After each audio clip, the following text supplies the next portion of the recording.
Urola garai batean, zer esanik ez adibidez Aiaraldean, askotan ikusten ari gara nola Laudion edo bestela enkarteretan sodupen eta bar neurtzen diren Euskal Herriko temperaturari kaltuenak, pentsatzen dut, hor zuk garapen bat ikusi duzula azken hamarkadetan, galdetzea dizut, bueno, Legazpiko estazio meteorologikoa ere zuk kudeatzen, kontrolatzen duzulako.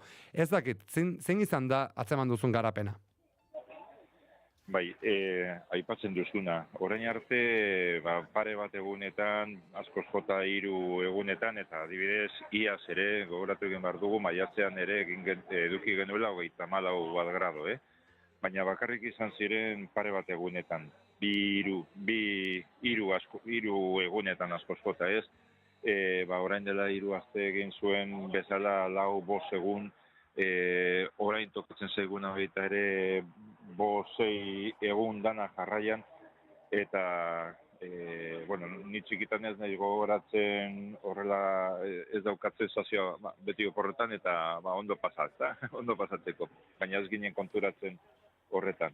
Eta begiratzen horrela, bai apuntetan, eta garai, Legazpin 46 urtetik, 1946-tik jarrita dagoela estazion meteorologika, horrelako hain luzeak bai maiatzean eta bai ekainean, ez daukat buruan.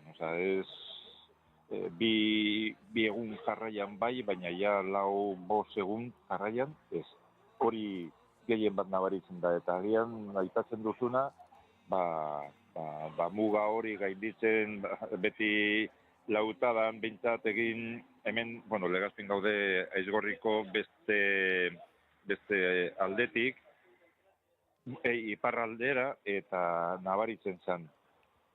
Orain, zuk aipatzen duzuna, dirudi muga hori, Ekuador hori edo, gainditzen ari dala, eta geroz eta gorago. Agian kostaldean Kantabriko dagoenez, eten egiten dio, baina bai nabaritzen da.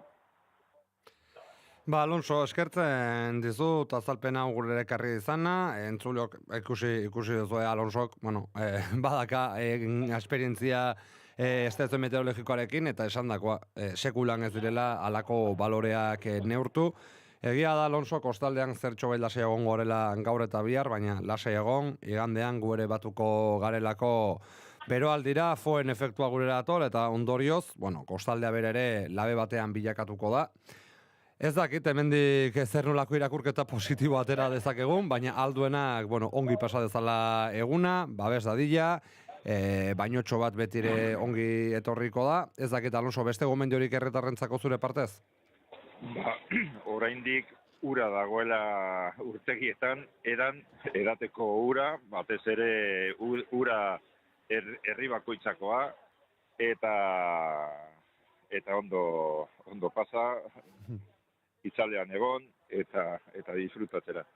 Iritsiko da kasore momentua urma jazkezkatu barko dugula, Alonso, baina momentuz hemen gaur utziko dugu, mila esker, Legazpitik gurekin beti bezala bat egiteagatik, eta datorren ostegunean, zurekin berriz ere gehiago tobe. Bale, urrengo ostegunera arte eta disfrutatu aste osoan. Berdin, Alonso, aio. Aio.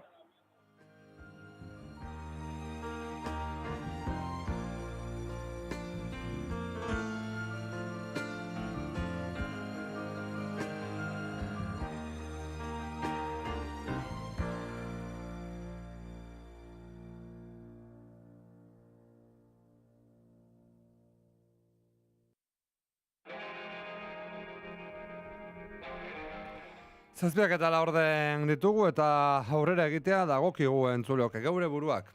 Iruñan kokatuz. Dagoeneko ekainak 18, hilabete baino gutxiago, San Ferminetarako. Eta Nafarroako larrialdietako langilek botako dute aurtengo San Ferminetako txupinazoa. Atzo eman zuten horren berri, pentsa, botuen ia erena lortu egin dutela 122,15. Joseba Ziron Iruñeko alkatea da. Nafarroako larrialditako zuzendaritza ordetza aukeratu dute Iruñeko herritarrek, 2026ko Sanferminetako txupinazoa jaurtitzeko. Itxaso Leon. Larrialdietako zuzendari ordetza zen zehazki planteatutako erakundea. Horrela urte osoan egindako lana aintzat etsi nahi diote, naiz eta jakina Sanferminetako faktoreak pisu handia duen sarian, egun hoietan talde horren lana biderkatu egiten baita. Zorionak, benetan, beraz, Sanferminetan eta Sanferminetatik kanpo hiriarentzat hain beharrezkoa den zerbitzu honetan parte hartzen duzuen guztioi. Erabakia 16 urtetik gorakoen herri bozketan hartu dute EH Bilduk zuzentzen duenetik udalak ezarritako ildoari jarraituz. Lehen, hainbat hamarkadatan zehar, ahalmen hori zinegotzien esku geratu zen ia erabat, eta gainera ezker abertzalearen aurkako bazterketa praktikekin. Oraingo honetan hautagaiak Nafarroako Pilota Federazioa, indarkeria sexistaren aurkako emakumeen plataforma, Nafarroako larrialdietako zuzendari ordetza, Nafarroako IGIG sistemako emakume ikertzaileak, eta Santiago de la Txantrea abes batza ziren. Urrenkera horretan, Sanferminetako mailan boto gehien jaso zituztenak izan ziren. Esan bezala, Nafarroako larrialdietako zuzendari ordetza izan da hautatua.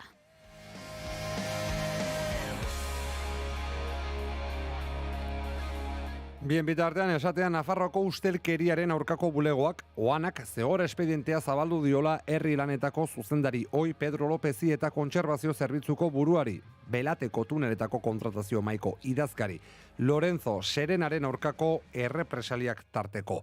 UPNeko parlamentari Juan Luis Sánchez de Muniainek emandu horren berriaren arabera Serenak Belateko tuneletako lizitazioan izandako ustezko irregulartasunak salatu ostean bere lanpostutik aldatu eta landabengo bulego batera bidali zuten.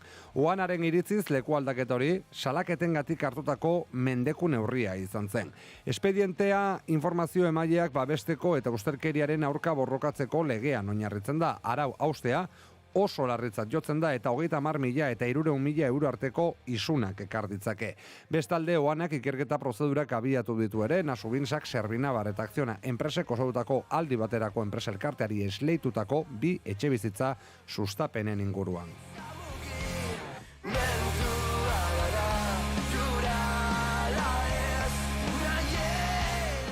Eta aske geratu da Enrique Maia Iruñeko alkate ohiari ustez eraso egitea egotzita atxilotutako 31 urteko gizonezkoa. Epaileak kautelazko neurririk gabe uztea erabaki du gainera.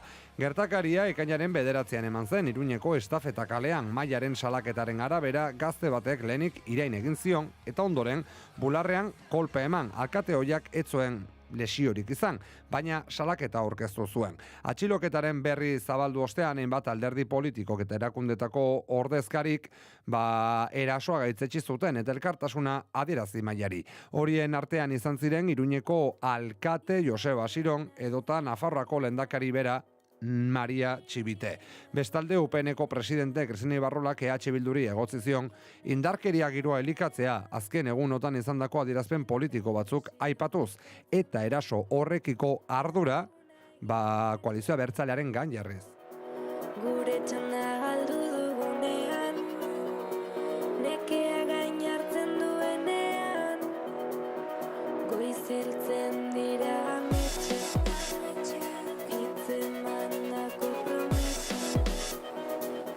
Kanaka hiltzen ditu, ohituraren babesa, goiziltzen dira ametsa. Eta LAB sindikatuak 1884 sinadura aurkeztu zituen atzo Iruñean Carlos Jimeno Nafarroako hezkuntza kontseilariaren kargugabetzea eskatuz. Sindikatuaren arabera sinadura bilketak babes handia jaso du hezkuntza komunitatearen baitan eta Maria Txibite lehendakariari neurriak hartzeko eskatu dio. LABek ohartarazi duenez aldaketarik ezean mobilizazioei berriro ere ekingo diete irailean. Duela urtebete abiatu zuen sindikatuak Jimeno kanpora dinamika. LABen ustez, kontseilariak gatazko ugari eragin ditu hezkuntza arloko sektoretan eta bereziki euskarazko irakaskuntzari oztopoak jarri dizkiola salatu du. Nafarroako hezkuntza sistemaren egungo egoeraren erantzule nagusetako bat dela nabarmendu du ere sindikatu abertzaleak. Sindikatu honek nabarmendu du Txibiteren esku dagoela azken erabakia eta gogora ekarri du lehendakaria dela Jimeno karguan mantentzen duena. Ikasturtea amaitzear den honetan sindikatuak argi utzi du protestek jarraipena izango dutela baldin eta ez bada aldaketarik ematen.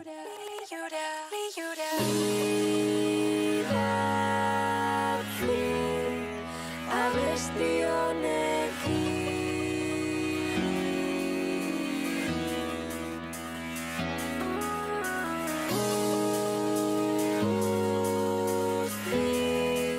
Eta labekin jarraitzen dugu, Lab sindikatuaren idazkaritza feminista baia da. 30 urte egin dituelako, duela 3 hamarkada sortu zen. Sindikatua errotik eraldatu du ordutik. 4 idazkari feministak gogorarazi dute nolakoa izan den orain arteko bidea gaur 8 egindako erreportajean. Bada, esango dizuegu kasu honetan 30 urte otan egindako ibilbidea izan dutela izbidea. Duela 3 hamarkada Lab sindikatuko emakume talde batek garai hartan ia planteatzen ez ziren galderak mahai gainean jartza erabaki zuen.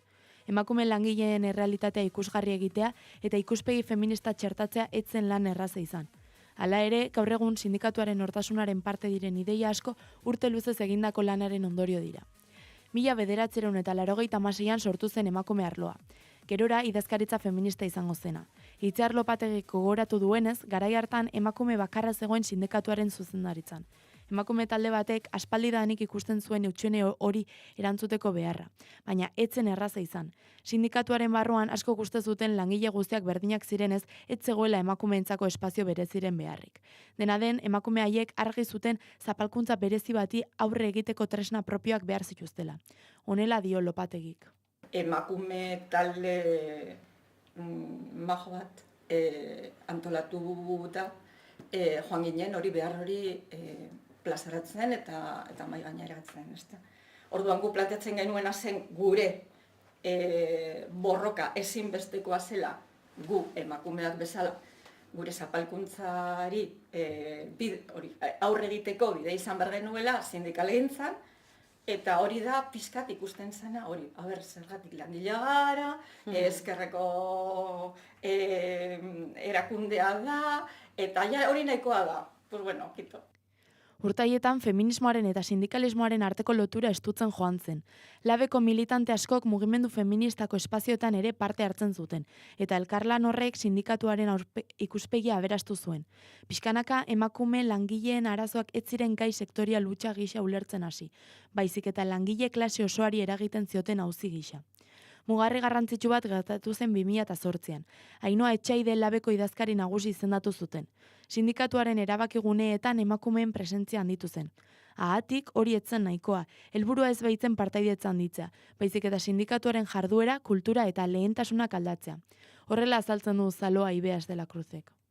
Hortik egia da beste mugarri bat badela pasatzen gara sindikatu parekide edo behintzat zuzendaritza eta erabakitze gunetan zuzendaritzak eta erabakigune parekide batzuk izatera. Hor kontestuan ipintzen gara, 2008, horre kriston eraldaketa ematen da sindikatuaren barruan, belaunaldi aldaketa oso potente bat, idazkari nagusia emakumea izaten da, eta horrek nola baitere, egia da beste eszenatoki batean edo kokatzen gaituela, emakumeen parte hartzea gero eta handiagoa, baina hor konturatzen gara hori ez dela nahikoa. Ondorioz, birpentsatze prozesu bati ekin zioten 2016an. Hausnarketa prozesu horrek agerian utzi zituen sindikalismo tradizionalak alde batera uzten zituen hainbat sektore. Hala nola, raiderrak edo etxeko langileak. Testuinguru horretan aldaketa nagusi bat gertatu zen Laben. Gatazka, lana kapitala dikotomiatik bizitza kapitala ikuspegira igaro zen. Horrekin erakutsi nahi zuten, lan harremanak ez direla soilik enpresetako soldatapeko lanetara mugatzen. Hortik harago doala. Horrela dio Eli Etxeberriak. 2007 urtean, bagatoz birpentsatzen prozesu batetik. Birpentsatzen prozesuan ematen dugu urtebete baino gehiago, eta azken afiliaturen gana iritsita pentsatzen zemotatako sindikalismoa egiten dugun. Eta noren gana iristen garen eta noren gana ez garen iristen. Orduan ikusten dugu, margenetan badaudela langile asko, eta ez dela hain erreza haien gana edo haiek guren gana hurbiltzea berez, erabakitzen dugu guk haien gana joatea. Ikuspegi horrek, garbitzaileak edo zaharre etxetako langileak agenda politikoaren erdigunean kokatu zituen. Aldi berean, zaintzaren auzia eta soldata arrakalaren aurkako borroka lehentasun bihurtu ziren. Egun, labeko kideek diote feminismoa ez dela idazkaritza feministaren ardura hutsa, sindikatu osoa zeharkatzen duen ikuspegia baizik. Horrek etengabeko galderak egita eskatzen du. Nortzuk dauden botereguneetan, zein borroka egiten dira ikusgarri eta zein geratzen dira bigarren planoan, edo nola antolatu militantzia bizitza erdigunean jarriz. Honela adierazi du Mai Isasak. Elkar lotuta daudela eta feminismoa ere ezin dugula ulertu bakarrik esaten nuena, ez? Emakume langile batzuentzako como eskuide gehiago, ez? Edo eskuide laboralen termino batean, baizik eta hortik aratago, ez? Eta horrek ekartzen du, pues etengabe kuestionatzea, egiten duzun eskaintza sindikala, ze sujetu kokatzen dituzun erdigunean, ze prozesu abiatzen dituzun ere bai, ez? Inkluso identifikatzeko agendara zer eraman, baina zeintzuk diren, ez? Osea, langile klasearen beharrak eta bar. Etengabeko formakuntza gako garrantzitsua izan dela aipatu dute. Hori ez da batere erraza sindikatu baten tamainako egitura batean, dena aldatzen baitago etengabe. Formakuntza hori nekez adiela adierazi dute, baina ezinbestekoa borroka ideologikoa elikatzeko. Entzun berri duzuen kronika Julene Goiburu lankideak ondutakoa izan da. Informazioaren aria, naiz irratian.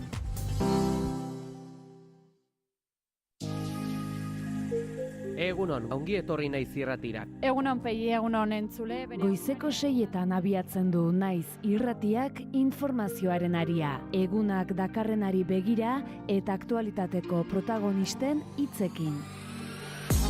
Onartu behar dute Euskal Herria nazio badela. Onartu behar dute nazio honek baduela hizkuntza bat euskara dena.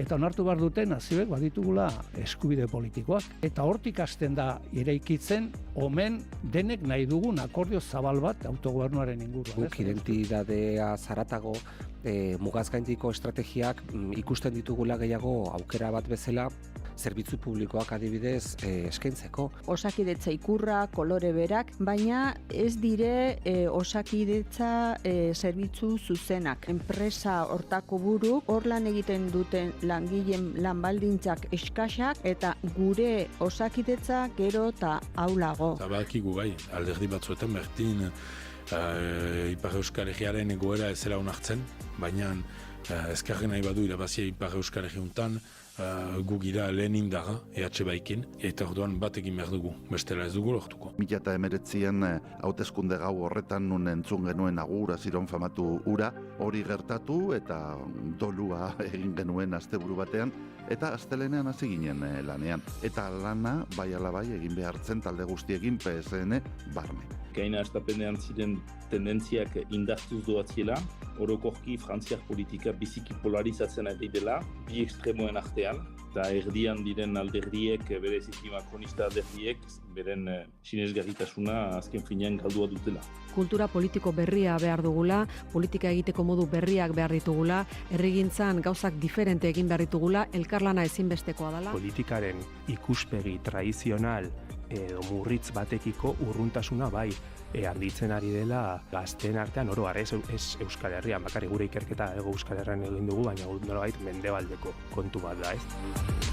Eguna jakin beharreko guztiekin abiatzeko informazioaren ariaren lehen edizioa astelenetik ostiralera, goizeko 6tatik 10:00. Naiz irratia.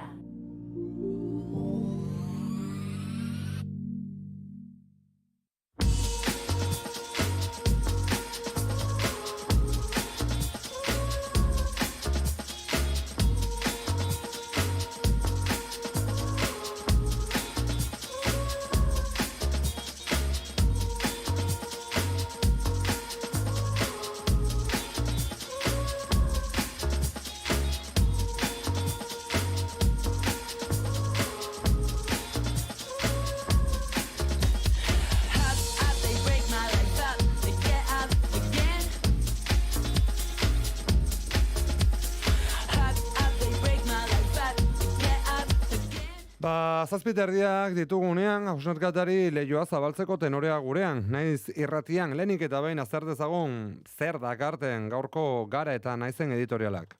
Memorando zehatza zuhurtzia baztertu gabe.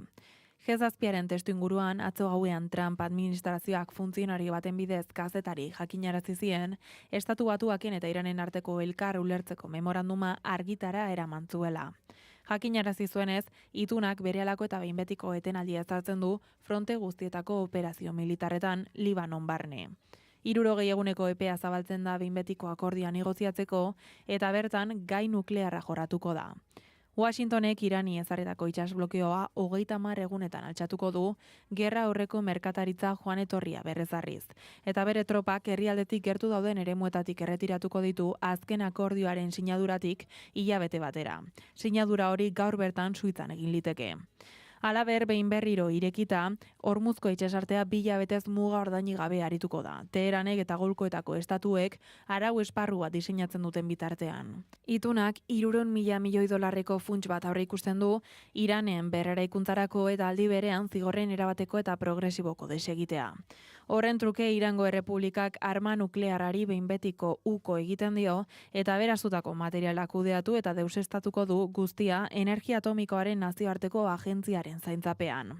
Bere agerraldian Donald Trumpek akordioa justifikatu zuen krisi ekonomiko globala saiesteko beharren arabera, kaos horren erantzukizunik bere gain hartu gabe.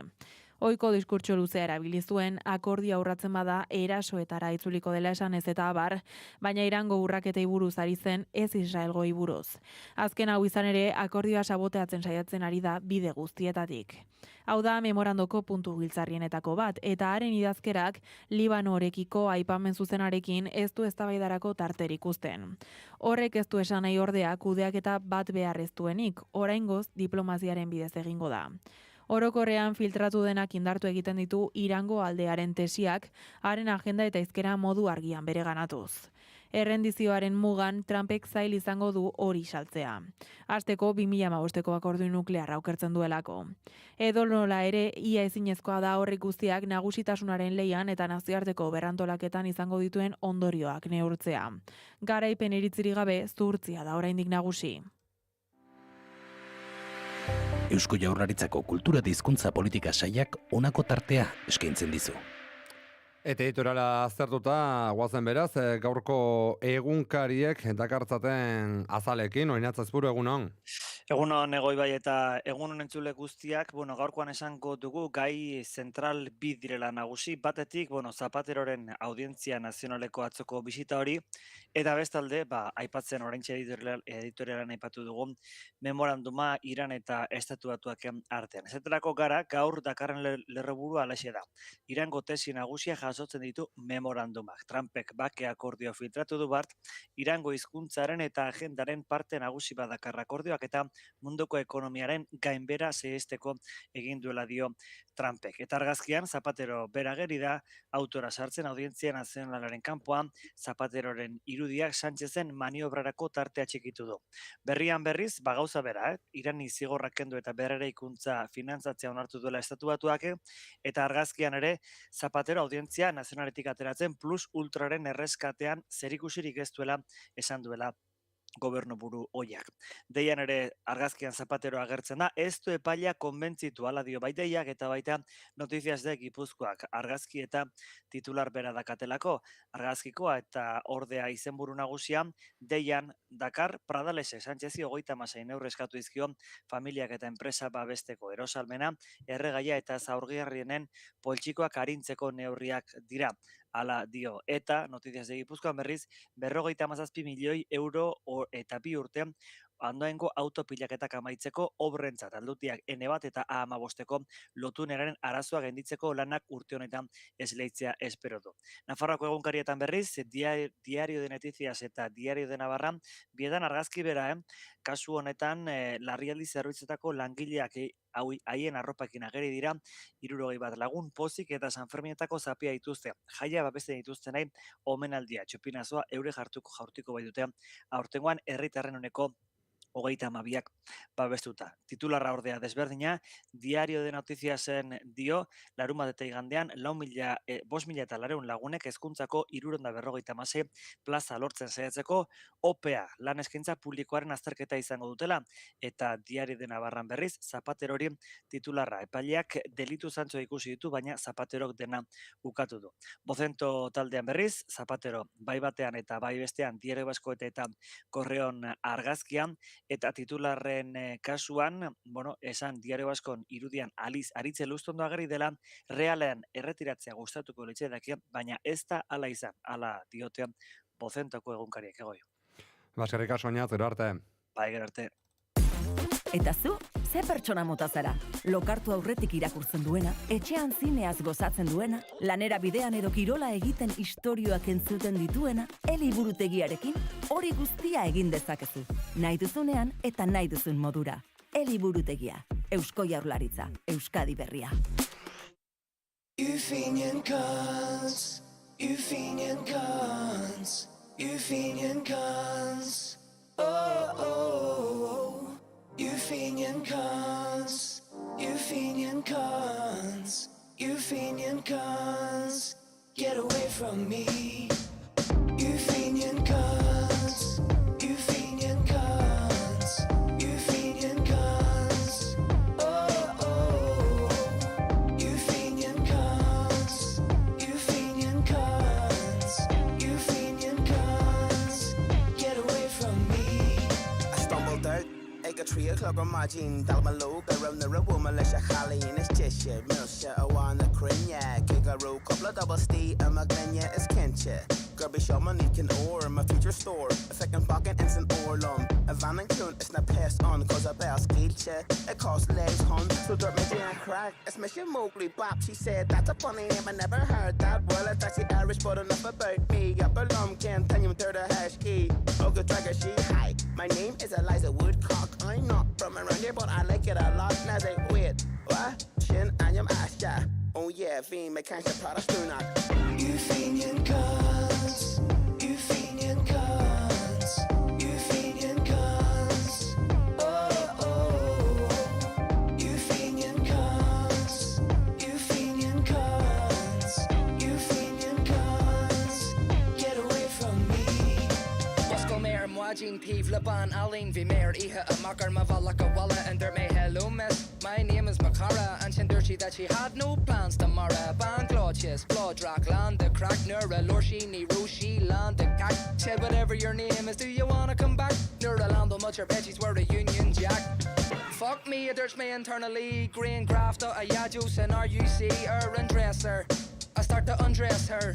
Crack her eye because she's a messer. Niece millionaire, I hit she a leave. You make a sherry, explain ye, fui neary, a mock. I can't stop, but I'm not shack talk. Chertown makes a lobby, La Pradas do not.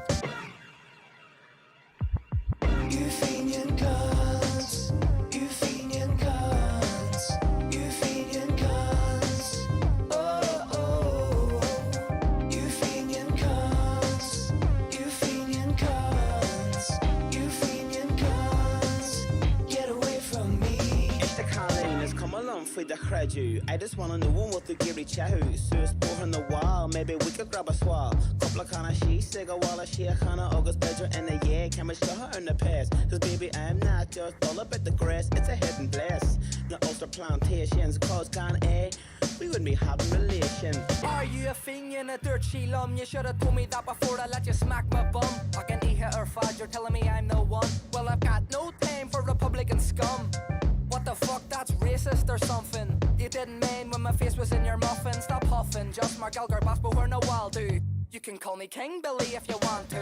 Euphenian cons, Euphenian cons, Euphenian cons, oh, oh, oh. Euphenian cons, Euphenian cons, Euphenian cons, get away from me. Euphenian cons, Euphenian cons, Euphenian cons, oh, oh, oh. Euphenian cons, Euphenian cons, Euphenian cons, get away from me. Informazioaren aria, naiz irratian.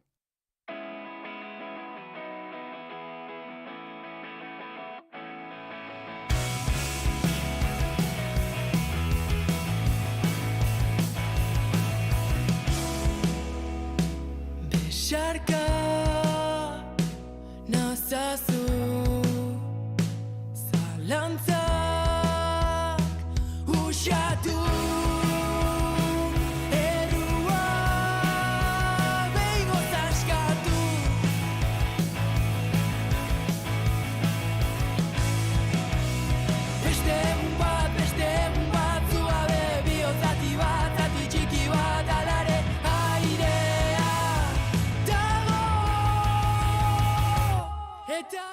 7:41 minutu ditugu, Oiotegia zabalik eta lehenik eta behin telematikoki gurekin dauzkagun Oñatza Izpuru eta Zaloa Badiolari egun on bioi.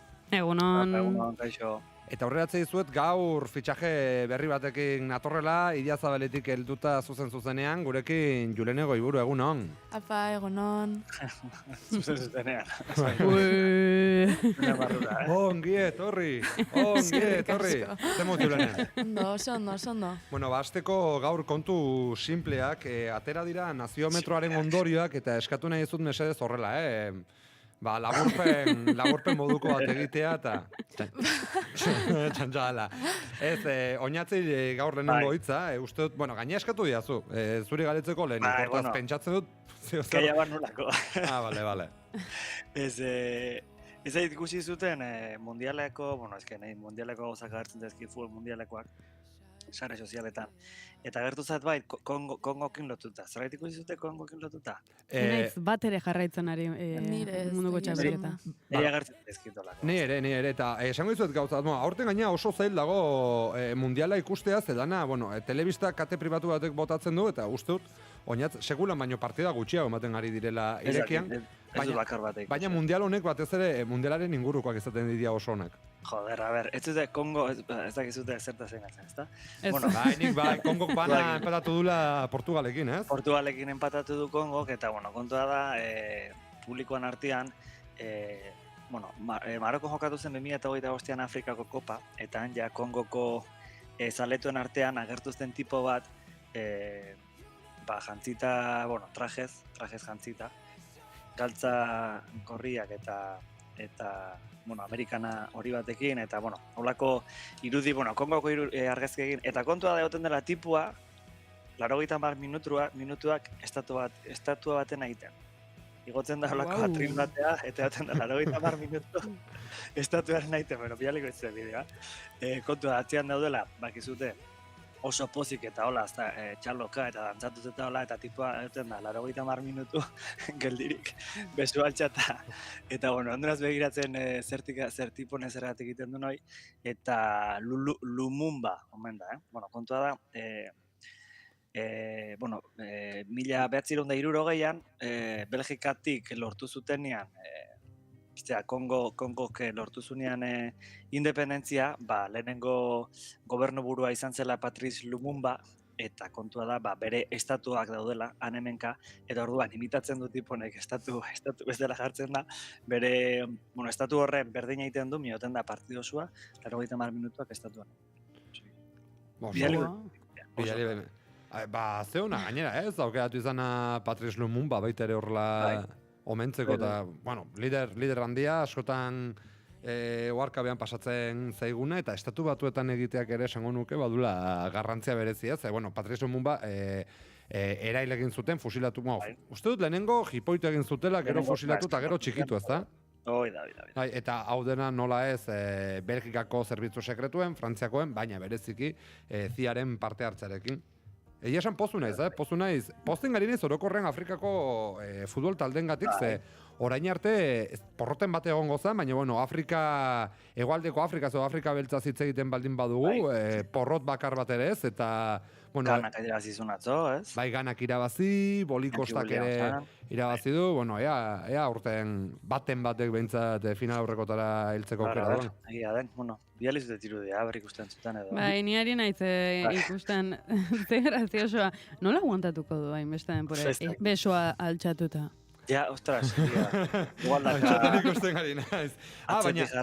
Baina estilo, hau bada pixkat saper estiloa edo, garaian egon zan oso modan, uste, Afrikako erdialdean eta bereziko oso elegante janztea, baina baserretarra izan da ere, trajez janztea eta... Hemen ere bai gandetan mesetara juteko elegante. Bai. Baserritik jaitsi zapatila zikinak eta zapata jantzi eta bai. Julenek ziur ez, eta Zaloak ez dut uste, baina zuek 2010ko mundiala zeu gogoratzen duzuen? Hori da Waka-Wakaren mundiala? Bai, hain zuzen ere. Baina ez da Waka-Wakaren mundiala, izan zen Bubuzelen mundiala, hoi bai, ikaragarria. Ego Afrikako zaletuak, uste, talde fasean edo geratu zela kanpoan, baina beraiei bost, bakoitza aukeratuzun talde bat animatzeko eta arazoak egon ziren, bubuzelak bakizualako plastikozko trompeta luzeak askotan garagardoekin eta horrelakoak banatzen dira, modan jarri zian, eta 80 minutuak etengabe bai. Nik ez daukat mundialaren oroitzapen horrela zuzenik, gogoratzen dudana da, Waka Waka kantua izan zela Kriston Buma, eta guk kuadrian San Antolinetako playback txapelketan Waka Waka kantzatu genuela. Hori da gogoratzen dudana 2010-etik. Julene, agian ezok izango duzu oroitzapen gehiagorik. Nik ez dut uste, garai hartan 6 urte bakarrik nauzken orduan, oroitzapena hondirik ez dauket. Baina, bai, gehiena Waka Waka gogoratzen dutena. Ondo, bitu joske, Afrikarra hauek, hemen beste bat dantzan, bialiko izut, eskainak topatzen personajiak dantzan. Bueno, Mexikokoak ere ezakit, gomendatizkizut ikustea, ze Mexikon partidan aurret, eta ez bakarri behien partietan, Mexikon jokatzen dien partiden aurretik, izuen borrokalari hau dauden, ez? Mexikon lucha librea eta, aurrekoan, oita bilatuko eta basako izuet gero, baina oso grazioz izan zen, ze bazoden alako bi borrokalari baleian, kalerdian edo, eta alako baten bi botazien baten gainean. Tantza pasazala pertsona talde bat, Ego Koreakoak eta emakume batek ikusizun, etzun ulertu txantxa batzenik, eta botazan borrokalaritako baten gainean, elurrean zauna laguntzeko. Bai. Bai.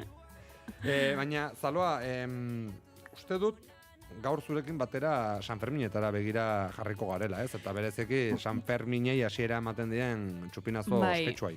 Bai, egia da, San Ferminen ez dakit gure edabide honetan den edo orokorrean Euskal Herrira zabaltzen den zerbaiten, baina San Ferminen prea ez oso goiz hasi ohi da. Hor daude eskaleriak eta urte guztia egiten dutena San Ferminen apologia, baina egia da, ekainaren 18 dugula dagoeneko, 18 pasaren astean hasi zen praktikamente ekaina, eta dagoeneko 18an gaude, eta horrek zer esan nahi du, orain hurbiltzen ari direla San Ferminak, eta hiriburuzagia prestatzen hasia dela, jai handi horretarako, eta horren adierazle, atzo jakinarazi zigutela nork botako duen aurtengo txupinazoa. Badakizue, bozka aukeratzen dutela, 3 hautagaien artean, nagusi izan dira Nafarroako Larrialdeetako langileak, beraz, beraiek arduratuko dira aurten San Ferminetako txupina botatzen. Aurreratuko dizuegu, kidetako bat izango dugula gaurkoitzean naiz irratian. Baina, Larrialdeetako zuzendaritza ordeari egokitu zaiola erabakia 16 urtetik gorakoen herri bozketan hartu dute. Tartean izan dira ere Nafarroako Pilota Federazioa eta indarkeria sexistaren aurkako emakumeen plataforma, esan dakoa. Azkenean, Nafarroako Larrialdietako zuzendaritza ordeak botako du. Galdetu nahi nizuen, ea zer espero duzuen aurtengoan, egia da pasan urtekoa eta alderaketak beti txarratira, baina pasan urtekoa, horrela, nik bintzat, berezi gogoratzen dut, jala Nafarroa elkarteak hartu zuelako horretarako ardura, koiunturak eta testo inguruak sobera markatutako momentu batean, bereek izan ziren bozkatuenak, aurtengoa nolako espero duzue? Baina zu, lasai. Barkatu mikrofona itxita neukan, asen ez mikrofona itxita. Ez, ondo, ez dakit, espero, beti bezala esperako, ez? Azken aldian neko lasaioten da, ni gelitzena zarrantzaleen historia izan zen, nire izan zen, txupena zer ikonera. Baina, ez dakit, betikoa, kengo da tensioa segurazki, beti oten da. Baina, atzuk esan dakoa, ez? Azkeneko 3 urtetan. Lasai, pasadan urtean ostia pare bat egon ziren, bai. Multakin beti hauten diama, baidak, ez. Zertzeko irudia, ez da, hor beti zen. Beitu, pasaden larun batean, Kuria kaletikan pasatu nintzen. Garrotikoa garrozitzen nion. Ez, dagoeneko bazaluta geundelako, sekulako sekulako txistorra razioa jan genuen, bakoitzak 10 puska, eta ja, horrekin, gaina 35 gratutan, zan munduko idearik honen izan egia zen. Bueno, galdetzen izuen apur bat, seguraski 3 sailkatuek edo izango dutelako pixu nabarmena, Kasu honetan, Nafarroako larrialdiak proposatu zituzten lan hau hartzeko, azteko urte osoko lana balorean jarri eta beste alde batetik San Ferminetako faktoreak pixu handia izaten duelako, egun horietan, talde horren lana biderkatu egiten delako. Niri geratu zait, pozik, erabakiarekin, ni nafartarra eta iruñarra izan gabe ere, baina penaz zentzu baten indarkeria sexistaren aurkako emakumeen plataformak ilusioa egingo zidalako. Uste, bai. Ez dakat zalantzarik berriz ere aurkezten baldin badirela, uneren batean, beraien aldere bozkatuko dela.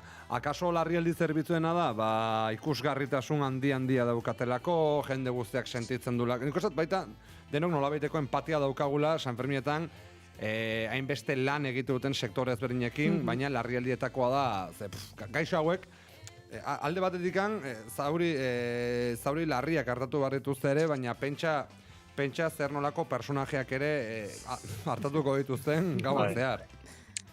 Eta zenbat izango dira. Eta gero goizean, gaina, entzierroa. Hor ere lan asko izaten dela, beti gauda adarkadekin eta baina, pentsa zenbateko kolpeak egoten diren, bihurrituak, erorialdiak, orduan. Ni ustez bai. Zu atera za sekula? Entzierroan? Ez que zakit. Pegatzen dizu pila bat, begoi. A ber, hau hori. Behin atean nintzen, 2008an, uniko lagun batzuekin joan nintzen, eta beharrezuen bezala sartu nintzen entzierro eremura, eta beharretzen bezala joan zen, zezena neko gertu pasatzen ikusi nuen, niri joan nintzen zeharo mentalizatuta lasterketa on bat egitera, eta pentsatu zune oro, lasterketa hori egiteko aukera izango nuela, eta, ez nengoen oso gaizki, eta korrik egiteko moduan, eta dena ongi. Hori zure perspektibatik. Bai. Eta neko, nola da hasierako kalia, joa? Santo Domingo. Santo Domingoko aldapan, ostean ezkerrera egiten duena, pixkat gorago, eta ze irango zu nire lasterketak. Agian 8 eta 12 segundo bitarte, holako zeo zer, eskerrak bertako jendeak pareterantz eraman ninduela, nirekin atea zen beste lagun bat berak, bai, desente gehiago egin zuen, lehen eta azkena. Egia da ez zuela gehiagorako ematen, Ziztu bizian pasatzen dira bai zezenak eta bai jendea, eta egoten den jendean danarekin gainera, nik harritu ninduen pila bat, azkenengo joan nintzen, orain dela 4-5 urte izango zen, nolako filtro egoten den entzierroa korritu nahi duten entzat. Hau da, polizia jartzen da filtroa egiten, eta aukeratzen duzu, kalduzu, zuk ez. A ber, zerbait ongi ere inbarko dute, ez? Txupinazoko filtroa izaten dara, bastante. Hori da. Ez, eta horra zen urtean egonda garapen bat eta egokia. Esandakoa, askotan, eta bereziki turistekin, ez da turistei errua botatzeko, ez? Baina... baina ez baduzu barrutikan ikusten, kanpotar asko ere baude, Valentziakoak ez, beti, estatutik jendan dan etortzen da, baina Valentziarrak beti egoten dira, hor ikuste ez eta herriren bat, eta jabali nuevo ezakizte, eta entxia dela, bai. Alere esango izut, nila da ena hola oso, bakite puntu polemikoa dela, baina nila zezenketekin bezala entzierroak, bigantxak eta alako guztiekin uste dut, hau dela aurrera egiteko moduan. Badakit entzierro bat ez dela... Gero, luze eta sakon, gaia baterako dugu baitere, uztaila partean, bakizue, arratsaldez, zezen plazara joaten direnak. Bizkarre eman eta festa, hor ere badago zer aztertu zer itzakin. Bueno, igual Sanferminetako bazkaria nintzen berko dugu. Bai, noski baiet, eta gero jendea, eta beti badago baten bat urtean zehar oso progresista dana, baina nahiko tauromastiko jartzen dana Sanferminetan zehar, eta, bueno, empadilla maravilla, eta, zebada gagoko hori bai, dotorezia, eta... Ez dugu izenik emango Bueno, hor badago esaten duenik San Ferminekin lotuta ez, zezenketarik gabe San Ferminak ez litzatezkela berdinak izango, bueno, San Ferminak zezenketa, baino askoz gehiago da nazioartean zabaltzen denetik haratago ere. Bai, zalantzarik gabe, eta San Ferminak bizitzeko 1000 modu daude. Hori da. Eta San Ferminetan, osongi borobiluko duen, eta San Ferminetan lan egiten duenik ere badago, edo asko dira lan egiten duten. Pila bat, bai. Horregatik, zorionak Nafarroako larrialdi zerbitzukoei, aurten lan emango diegu, susmoa dakat, ez dakit zergatik, afariko, bazkariko egunean. Galdera da, nork emango dien lana, hori ikusiko dugu. Jaungiru ditzen bazaizue, 2 minutu erdi falta dira goizeko 8etarako, hementxe utziko dugu, Oinatz, Zaloa eta Julene, gaur estreinakoz, bihar gehiago tobe. Eta albestegiarekin bueltan goizeko 8etan entzuleok.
Informazioaren aria naiz irratian. Pegi Lekuona.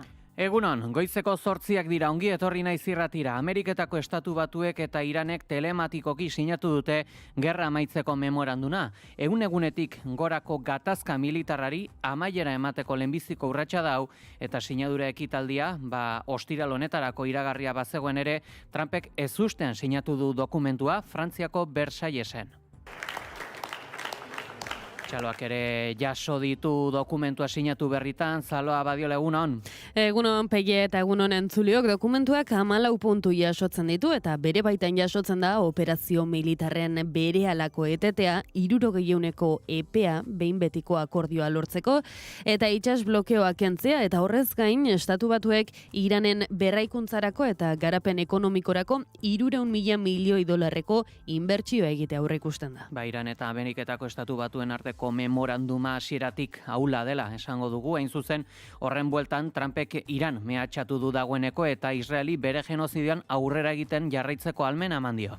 2 hilabeteko negoziazio saiakera dute aurretik Iranek eta Ameriketako Estatu Batuek. Testuinguru horretan Israel edozein bake akordio zartatzen saiatuko da eta hemen eraso berriak eginez. Trumpek Teherani mehatxatu dio, ez dela azken akordioa memoranduma eta berari zerbait ez bazaio gustatzen gupidari gabe bombardatuko dituela. If I don't like it, if they don't behave, we'll go right back to dropping bombs right smack in the middle of their head. Okay? Eta epaileek ez dute Zapateroren aurkako neurririk hartu eta honek errugabetasun aldarrikatu du, plus ultran eragin izan aukatu du, ez du adierazpenik egin bitxien bueltan. Hala ere, Zapateroren azalpenak ez dira epailearentzat asegarriak izan, autoberrian berretsi du, aurretiaz jasotako kriminalitate zantzuak indargabetu gabe gelditu direla. Honek zuzeneko eragina du Pedro Sánchezen exekutiboaren gobernagarritasunean. Maribel Bakero, Kongreso Espainoleko eledun jeltzaleak bere taldearen fedea agorrarazten ari dela esan dio Pedro Sánchezi eta helduden urteko aurrekontuen negoziaketak hasteko eskatu dio. Señor Sánchez, esta semana hablar de presupuestos generales del Estado puede parecer una extravagancia, teniendo en cuenta la agenda judicial de su entorno, que ni el Mundial de Fútbol va a poder eclipsar. Sin embargo, nuestra obligación... Gobernu espainoleko presidentearen taldeko iturriek garari adierazi diote, kontent daudela EAJak esan duelako aurrekontuak eztabaidatu nahi dituela. Horiek onartu ezean, hauteskundeak deitzeko eskariari buruz, partidaz partida joan behar dela gaineratu dute. Gurean berriz, Pello Txandianok aditu talde bat sortzea proposatu dio Imanol Pradales lehendakariari etxebizitza publikoak eraikitzeko inbertsio funts bat sortzeko. Pero eso, siendo necesario, no es suficiente.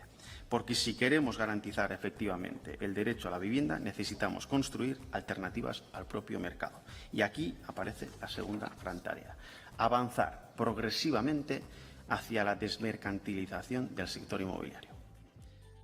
Eskaera bizi segurtasunaren bueltan EH Bilduk aurkezturiko osoko bilkuran etorri da, bertan EAJ zein PSek neurri guztiak baztertu dituzte, akordioa lortzeko aukera hitz egin arren, Pradales lehendakariak fokua Sánchez eginiko eskaeretara eraman nahi izan du. Ni nos hemos refugiado en la mayoría absoluta, porque hemos buscado acuerdos y alianzas con el resto de los grupos de esta Cámara, ni hemos aplicado la mayoría del Gobierno sin contar con el resto de agentes, porque hemos aplicado un modelo de colaboración público-privado junto con el tejido económico, social, cultural, académico o el tercer sector.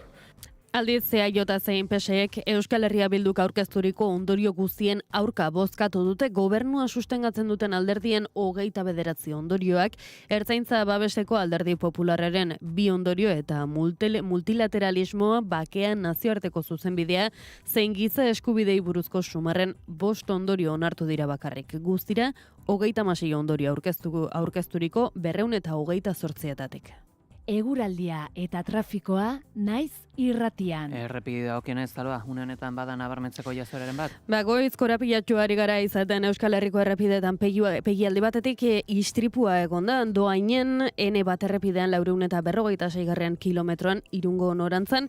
Istripua amaitutzat eman du trafiko zuzendaritzak, errei guztia daude irekita, baina oraindik autopilaketa gutxi batzuk badaude, bestalde autopilaketak ere, Abat errepidean 455 kilometroan, Gasteizen Irungo norantzak, bidelanak daudelako ezarrita bertan, eta amaitzeko ohiko autopilaketak ditugu Bilbo inguruan, Lilloan, Barakaldon eta Galdakaon.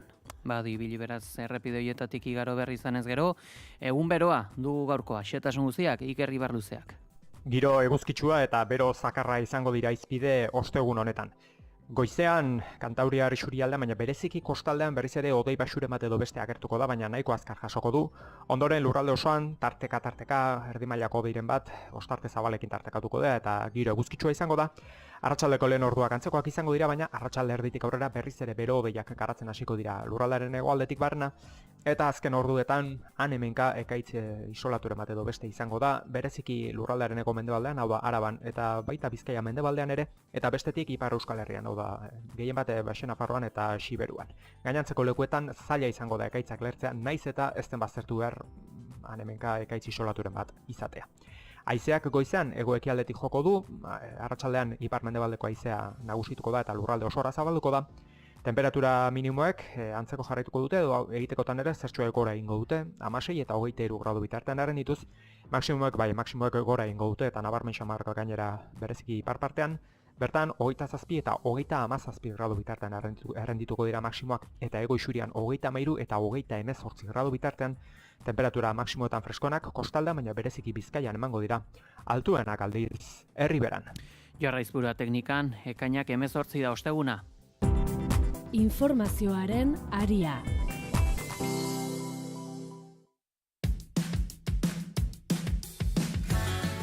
EAJak eta PSek bizi segurtasunaren inguruan EH Bilduk aurkezturiko neurri guztiak baztertu dituzte. Akordioak lortzeko aukera hitz egin arren, Pradales lehendakariak fokua Sánchezi eginiko eskaeretara eraman nahi izan du. Euskal Herria Bilduk eskatuta bizi segurtasunaren inguruko osoko bilkura monografikoa burutu dute Gasteizko Legebiltzarrean. Goizeko hitzartzean Imanol Pradales Euskal Autonomia Erkidegoko lehendakariak adierazi du ez direla gehiengo osoan babestu. Ni nos hemos refugiado en la mayoría absoluta, porque hemos buscado acuerdos y alianzas con el resto de los grupos de esta Cámara, ni hemos aplicado la mayoría del Gobierno sin contar con el resto de agentes, porque hemos aplicado un modelo de colaboración público-privado junto con el tejido económico, social, cultural, académico o el tercer sector. Aldiz, EAJ zein PSek EH Bilduk aurkezturiko ondorio guztien aurka bozkatu dute.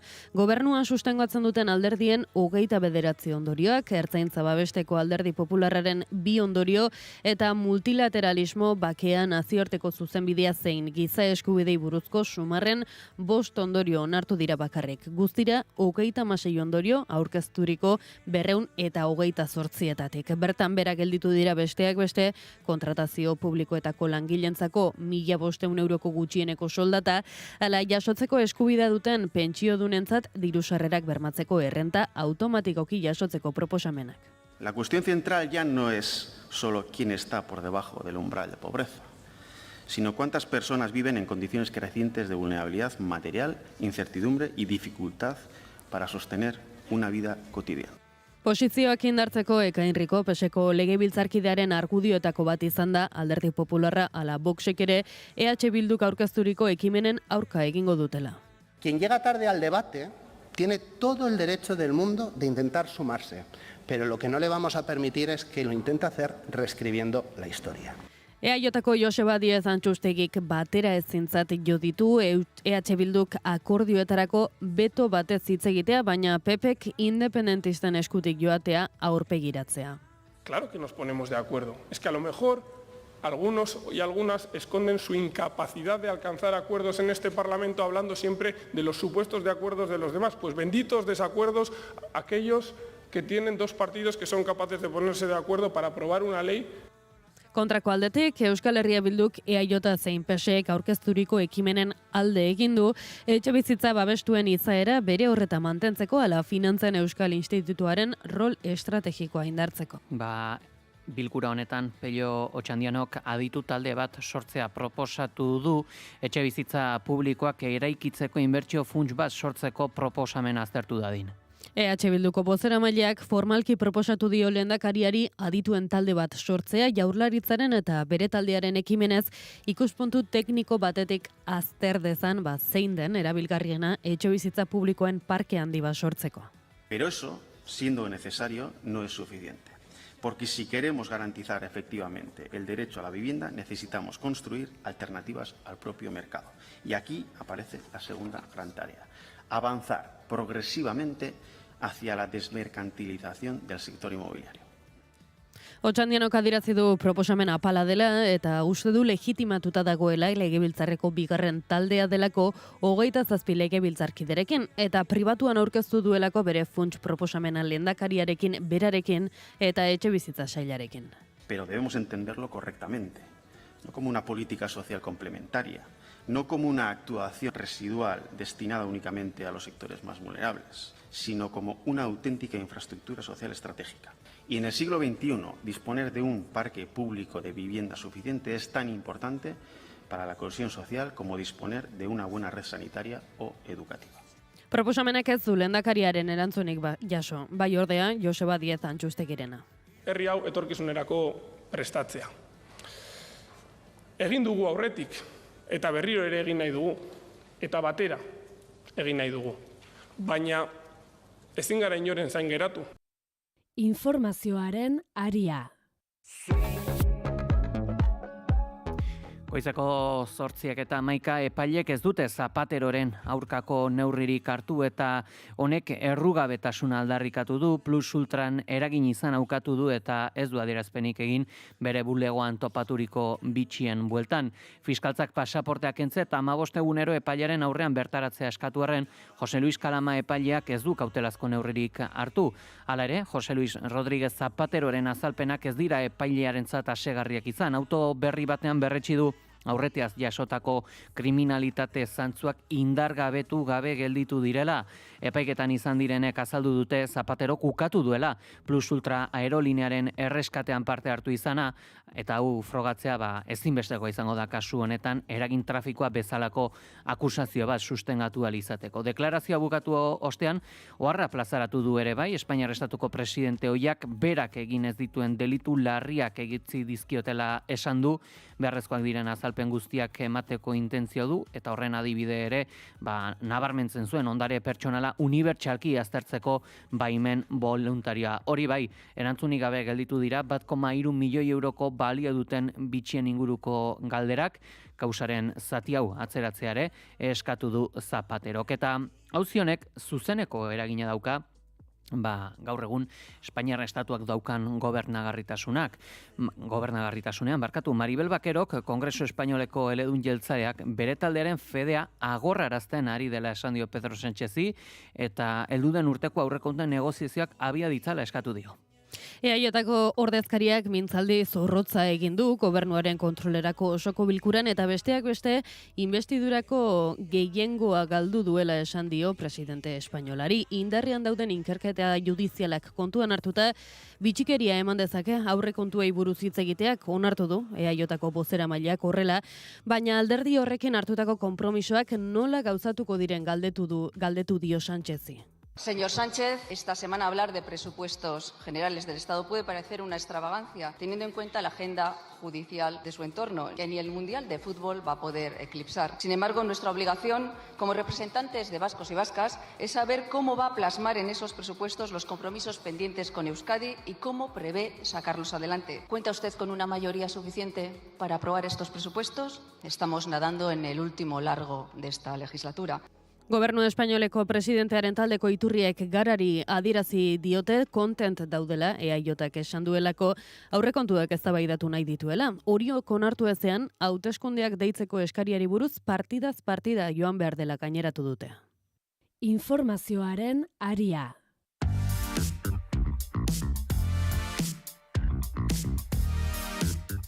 Minutu bat besterik ez goizeko 8:04 izan daitezen eguneko albiste handia ere aipatu beharra dugu. Ameriketako Estatu Batuek eta Iranek telematikoki sinatu bai dute gerrari amaiera emateko memoranduna, egunetik gorako gatazka militarrari amaiera emateko lehen urretsa izango da hau. Sinadura ekitaldia ostiral honetarako iragarrita bazegoen ere Trumpek ezustean sinatu du hori Frantziako Versaillesen. Emmanuel Macron txaloka zuela parean great job alekia lan bikaina egin duela esan dio Frantziako presidenteak Ameriketako Estatu Batuetakoari. Trumpek berak berretsi du aurretik, G7 goi-bileran akordio honekin Iranek ezingo duela sekulan arma nuklear bat garatu, ez da erosi ere. Kontua da Obamaren gobernuarekin 2015ean sinatutako akordioak konpromiso bera jasotzen zuela eta Iranek beti esan du ez zuela inolako asmorik arma nuklearrik edukitzeko. الان میتونیم بگیم که رسما نهایی شده. Handik gutxira baieztatu du Irango atzerri ministerioko bozeramaileak, Masud Pezekian Irango presidenteak ere sinadura jarri diola memorandumari. Gogora ekarriko dugu ere, memorandum honetan jasoak dauden 14 puntu horiek zertan oinarritzen diren, gako nagusiak dagoeneko publiko dira. Dokumentuak 14 puntu jasotzen ditu eta bere baitan jasotzen da operazio militarren berehalako etetea, 60 eguneko epea behin betiko akordioa lortzeko eta itsas blokeoa kentzea eta horretaz gain Estatu Batuek Iranen berraikuntzarako eta garapen ekonomikorako 300.000 milioi dolarreko inbertsioa egitea aurreikusten da. Testuak Irani armamentu nuklearra garatu edo eskuratzeari uko egitea ere jasotzen du eta aldi berean bi aldeek beren subiranotasuna errespetatzeko eta eskuartzen militarrik ez egiteko konpromiso hartzen dute. Hormuzko itsasartea ere akordioaren puntu nagusietako bat da. Iranek navigazio segurua bermatzeko konpromiso hartu du eta Omanekin elkarrezketan aritzea aurre ikusten da eremu horren etorkizuneko kudeaketa erabakitzeko. Ameriketako Estatu Batuak bere aldetik Iranen aurkako blokeoa eta zigor ekonomikoak pixkanaka kentzea adostu dute baita eskualdetik tropa erretiratzea ere. Akordioa oraindik behin betikoa ez bada ere, bi aldeek 60 eguneko epea dute testua osatzeko eta berresteko eta nazioarteko ikuskaritzapean gauzatzeko asmoa dago.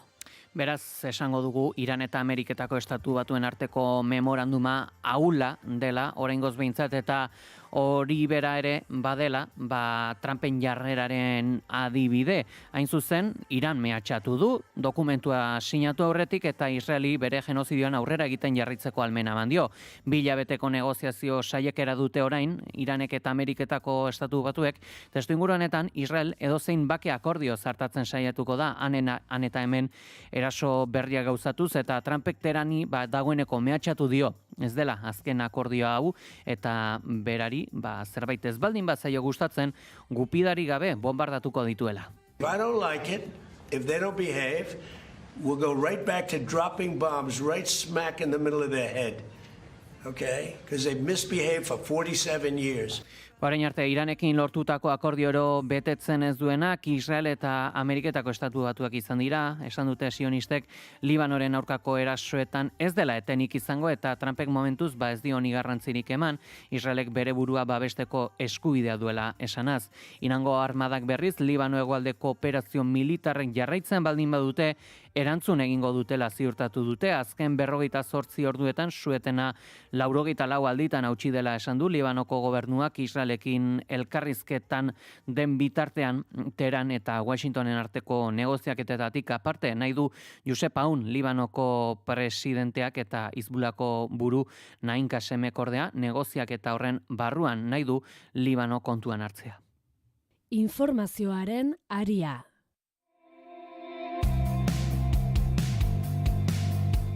Astelehen honetan inauguratu zuten Zubietako espetxe berria eta lakuak, Martuteneko 230 presoak espetxe berrira eraman ditu asteazken honetan, segurtasun neurri zinguraturiko operatibo batean, polizia ibilgailuek eskoltatutako 12 erdi furgonetak eta helikoptero batek parte hartu dute operazioan. Itxaso Leon. Polizia konboiak gainerako ibilgailuei lagundu die eta hainbat bidaia egin dituzte goizean zehar.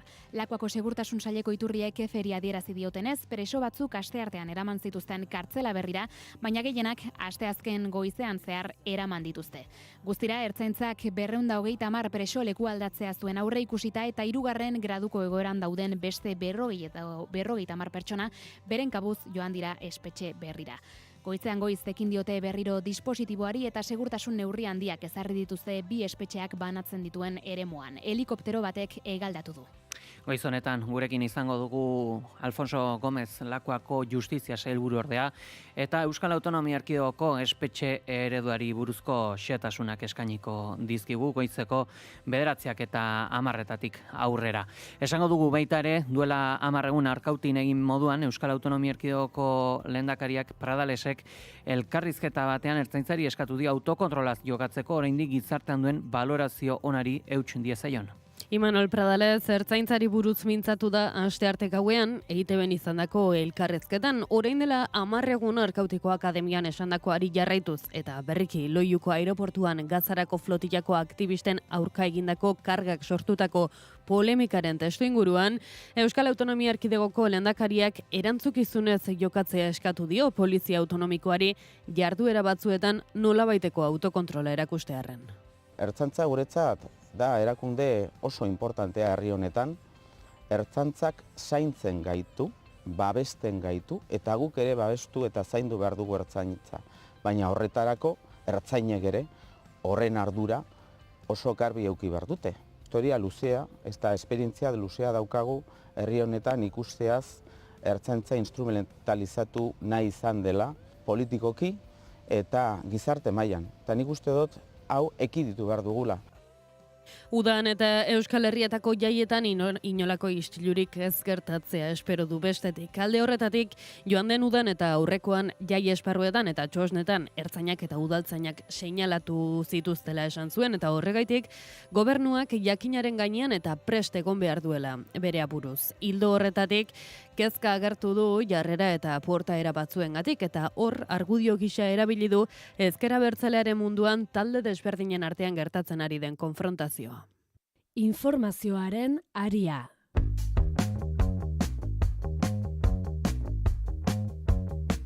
Nafarroako ustelkeriaren aurkako bulegoak zigor espedientea zabaldu dio herri lanetako zuzendari ohi den Pedro Lopezi eta kontserbazio zerbitzuko buruari ere, Belateko tuneletako kontratazio mahaiko idazkari Lorenzo Serenaren aurkako errepresaliengatik.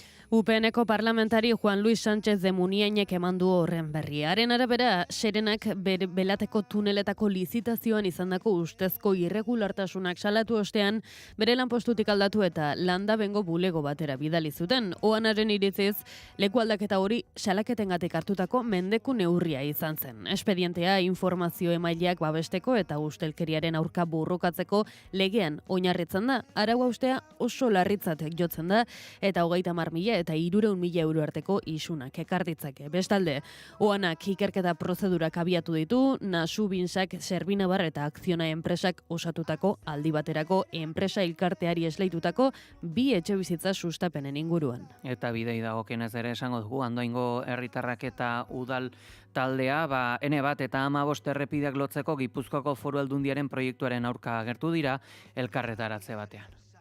Aldundiak asteazken honetan bertan aurkeztu du Andoainen 2 errepide nagusiak lotzeko proposamena. Honen arabera, Bazkardoko lotuneak trafiko pilaketak murriztu eta ingurumenaren zein bizikalitatearen hobekuntza ekarriko luke. Hala ere, Andoaingo udala eta hainbat herritar ez dira ados agertu eta proiektuaren aurkako mobilizazioa egin dute. Errespetatu Andoain plataformak eta zenbait enpresaren ordezkariek ere parte hartu dute ekimen honetan. Plataformak salatu du Aldundiak ez duela oinarri tekniko sendoa duen proiekturik aurkeztu. Udalak gehitu du oraindik funtsezko dokumentuak falta direla, hala nola egutegi zehatza, finantzaketa eta inpaktuaren azterketa osoa. Udalak gogorarazi du herritarren parte hartze prozesu batean ia 3.000 pertsonak hartu zutela parte eta horietatik 93%, baino gehiago proiektuaren aurka agertu zirela. Garoñako zentral nuklearraren desegitelanek aurrera jarraitzen dute eta jada erregai nuklearra agortua biltegiratzeko 21 edukontzi daude zentralaren ondoan den aldi baterako biltegian. Hain zuzen, esan dute segurtasun nuklearreko kontseiluak 2025 urtean 2 igoera bera ere izan direla instalakuntza, bata apirilan kanpo hornidura elektrikoa galdu zenean eta beste irailean kondentsatuak transferitzeko sistemetako pieza batzuetan arazoak izan zirelako. Garoñaren desegite prozesu osoa 2023 urtean amaitzea espero da 600 milioi euroko kostuarekin eta ondorengo urteetan reaktorea bera eta instalakuntza erradiologikoak desmuntatuko dituzte eta azken fasean lursaila lehengoratzea izango da helburua. Nafarroan berriz, bertako gobernuak eta nekazaritza sektoreko ordezkariek prebentzio neurriak indartzea adostu dute ondorengo egunetarako aurreikusitako sute arriskua dela eta.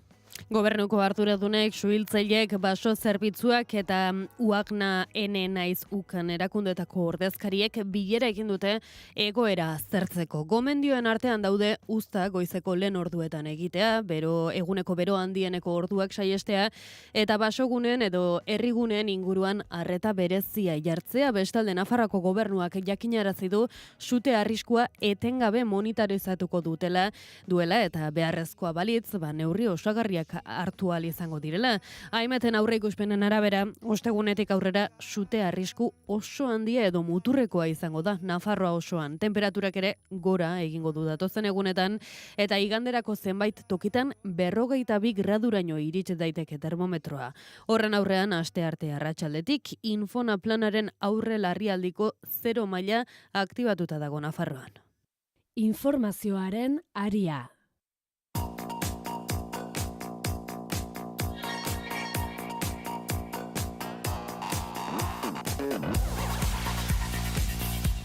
Euren eskubideen alde baturiko medikuek deituta eta Euskadiko medikuen sindikatuen babesarekin 100 osasun profesionalek manifestazioa burutu dute Bilbon estatutu propio aldarrikatuz.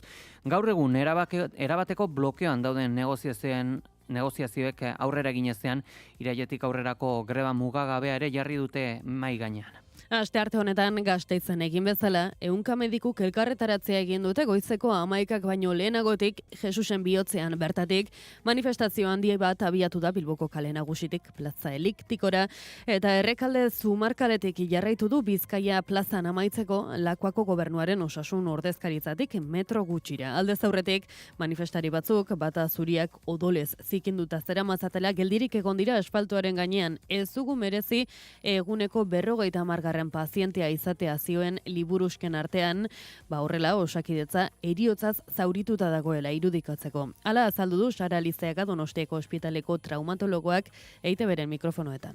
Gu ere nekatuta gaudela. Guk ez dugu egoera honetan jarraitu nahi, guk ez dugu greba mugagabera jun nahi, eta guk konponbidea nahi dugu. Negoziazio erreala, serioa eta zintzoa eskatu dute ohar batean, bai Osasun Ministerioarekin, bai Osakidetzarekin. Aldiz salatu dute erantzukizunen ekiditean titular hutsetan eta zehaztasunik gabeko promesetan oinarritutako estrategia aurkitu dutela medikuen funtsezko aldarrikapenek erantzunik gabe jarraitzen duten bitartean. Eta esaten jarraitzen dugu, Madrilen gauzak egin daitezke, baina hemen ere pilak jarditzatela. Eta kontu ekonomikoetan ere, esan beharra dugu 228 grebaren ostean, Elizondoko osasun mentaleko Benito Meni zentroko langilek lan gatazkan jarraitzen dute, duela urte eta erdi baino gehiagotik luzatzen ari dena lan baldintza duinen eta zerbitzuaren erabiltzaileentzako kalitatezko arretaren alde. Negoziazioan benetako aurrerapenaik ez den bitartean, lanuzekin eta mobilizazioekin jarraituko dutela esan dute. Ohar baten bidez, dela sindikatuak jakinarazi du gatazka sortu dela Hermanas Hospitalarias Fundazioak enpresak eraikin bat itxiz etekinak handitzeko duen asmoari erantzuteko lanbaldintzak okertzearen kontura eta erabiltzailei emandako zerbitzuaren kalitatean eragin negatiboa izatea zekarten proposamenen bidez. Itundutako zerbitzu publikoa da Nafarroako gobernuaren funtsekin finantzatua gehien bat eta plantillak ere salatu du zerbitzu hori kanpora ateratzea. Langileek egoera horren berri eman diote enpresari eta exekutiboari kalitatezko zerbitzua eta lanbaldintza duinak bermatzearen erantzuletzat baitute azken hori. Iaz 3 bilera egin ziren gobernuarekin egoeraren berri emateko eta administrazioari zuzenean eskatzeko zerbitzuaren kudeaketan dituen erantzukizunei buruz. Halere, inplikazio falta eta neurri eraginkorren negoziaziorik eza salatu dute langileek. 5 hilabete pasa dira Txintzerreko langilek greba hasi zutenetik eta oraindik negoziaziorik gabe jarraitzen dute. Astelehenean Irungo udaletxea okupatu zuten, asteazken honetan berriz Txingudiko zerbitzu publikoen herritarren arretarako bulegoa.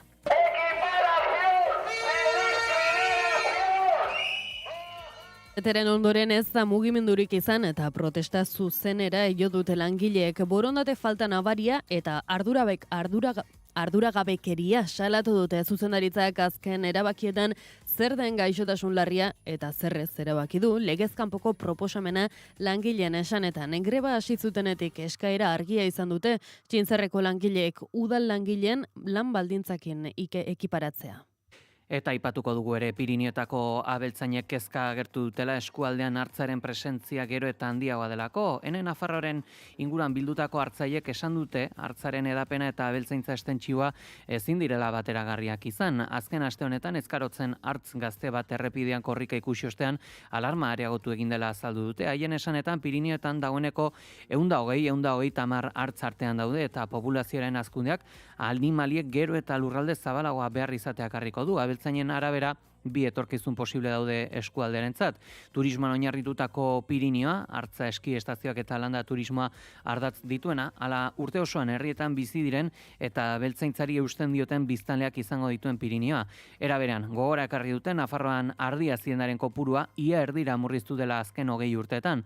Horrek mendien itxiera, landareriaren hazkundea eta paisaiaren aldaketa ekarri dituela ere ohartarazi dute. Goizeko 8:00 dira. Informazioaren aria. Bagoaz, berriro ere nazioartera izan ere, beste behin bere jarrera aldatu eta orain Ukrainian Patriot misilak egiteko baimena emango diola Kievi esan du Donald Trumpek G7 bilera bukatu berritan. Bien bitartean, Errusiak Ukrainako armadari egotzi dio Brianskeko eskualdean eskola autobus bat bombardatu izana. Goibelategi egunon. Egunon pei egunon entzule guztiak, Frantziako Ebian hirian Donald Trumpek iragarritakoak berriz ere joko eremua aldatu dezake Ukrainan. Etxe zuriko buruak Errusiaren kontrako diskurtsoa gogortu eta Kievi ematen dion babes militarra sendotzaren alde egin baitu. Hain zuzen, azken asteetan Zelenskirekin haserre hitz egin du Trumpek eta Kremlinen posizioetara gerturatuz entzun dugu. Bada, orain, Patriot misilak egiteko baimena eman dio Zelenskiri. Errusiaren aire erasoak geldiarazteko defentsaren parte garrantzitsuak dira misilok.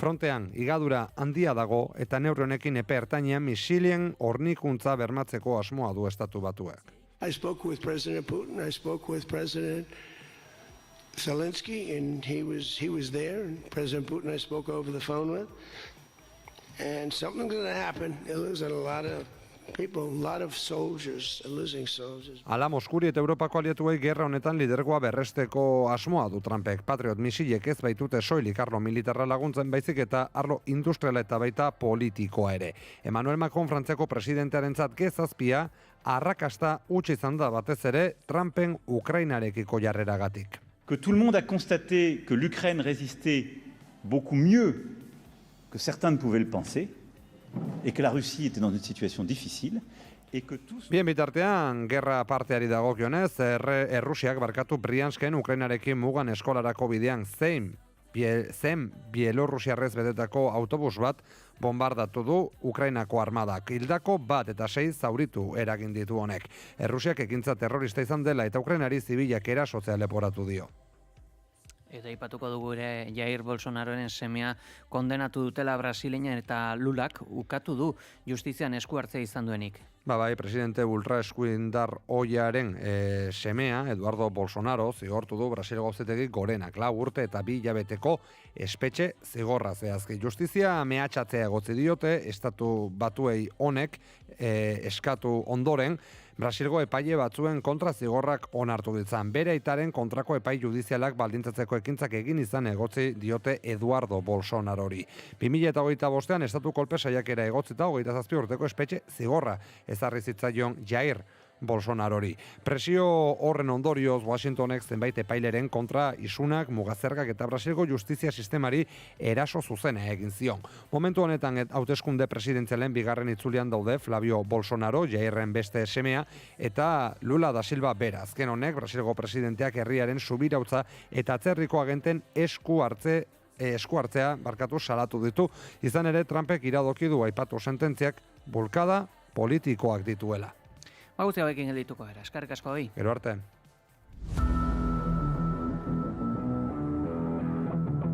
Kirol aria, naiz irratian.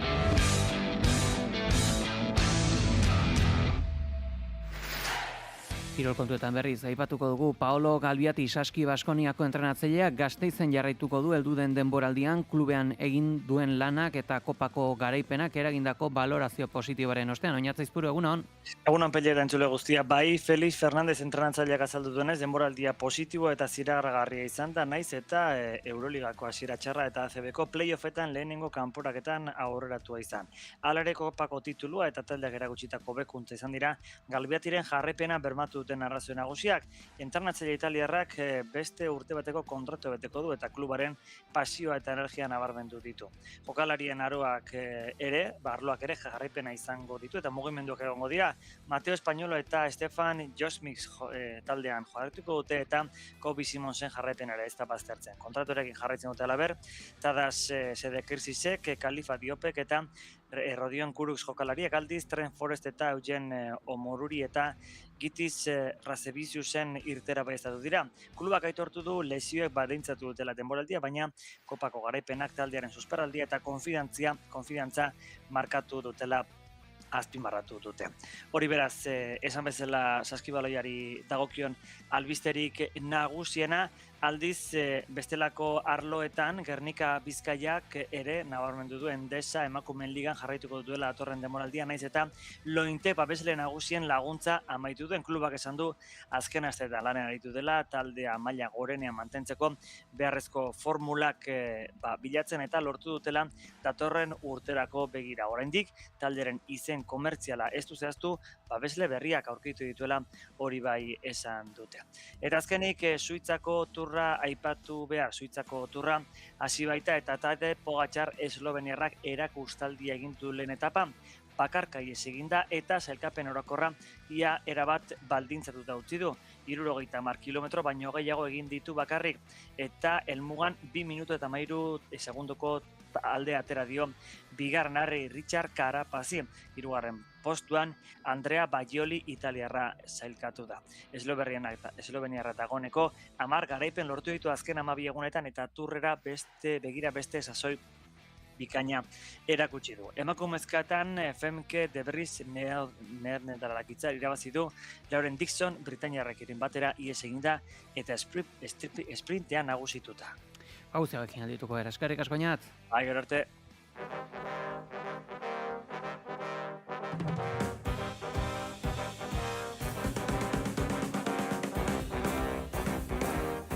Hiru minutu goitzeko 9:00 gutxi izan daitezen, Nafarroako larrialdietako langilek botako dute 2026ko Sanferminetako txupinazoa, hala eman dute jakitera, botoen ia erena lortu dute. Nafarroako larrialditako zuzendaritza ordetza aukeratu dute Iruñeko herritarrek 2026ko Sanferminetako txupinazoa jaurtitzeko. Larrialdietako zuzendari ordetza zen zehazki planteaturiko antolakundea, urte osoan egindako lana aintzatetsi nahi dute, naiz eta jakina Sanferminetako faktoreak ere pixu handia duen izendapenean, egun horietan talde honen lana biderkatu egiten baita.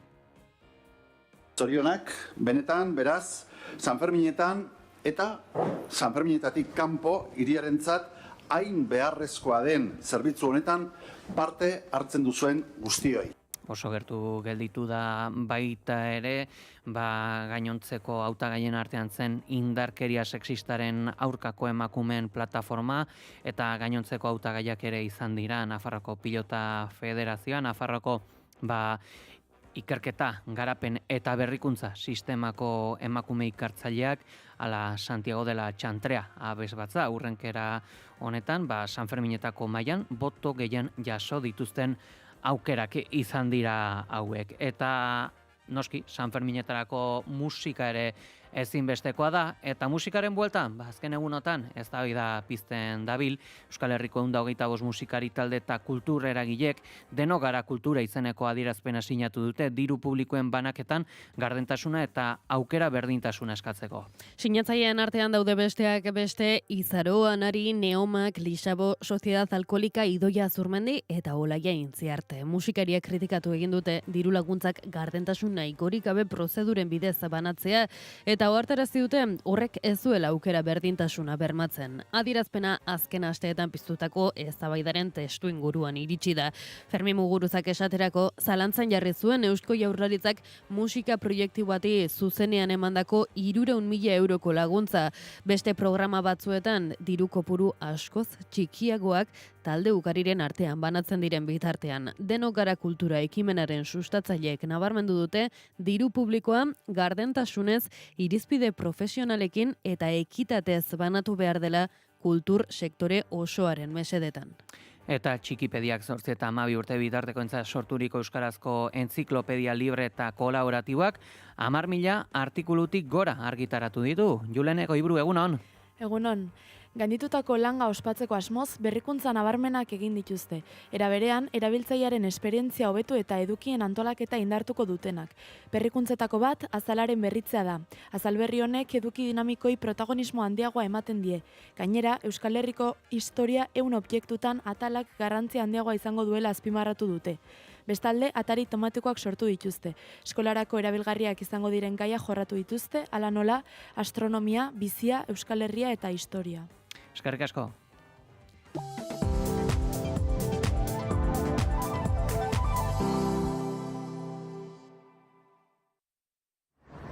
Bizkaibusek ekainaren 15-tik 30 Balmasedako de Bizkaia de toda la vida erakusketara hurbilduko zaitu. Ibilbide bat gure nortasunean zehar eta gainera ekainaren 19an ez galdu Bilboko Akordeoien Orkestra Sinfonikoaren doako kontzertua.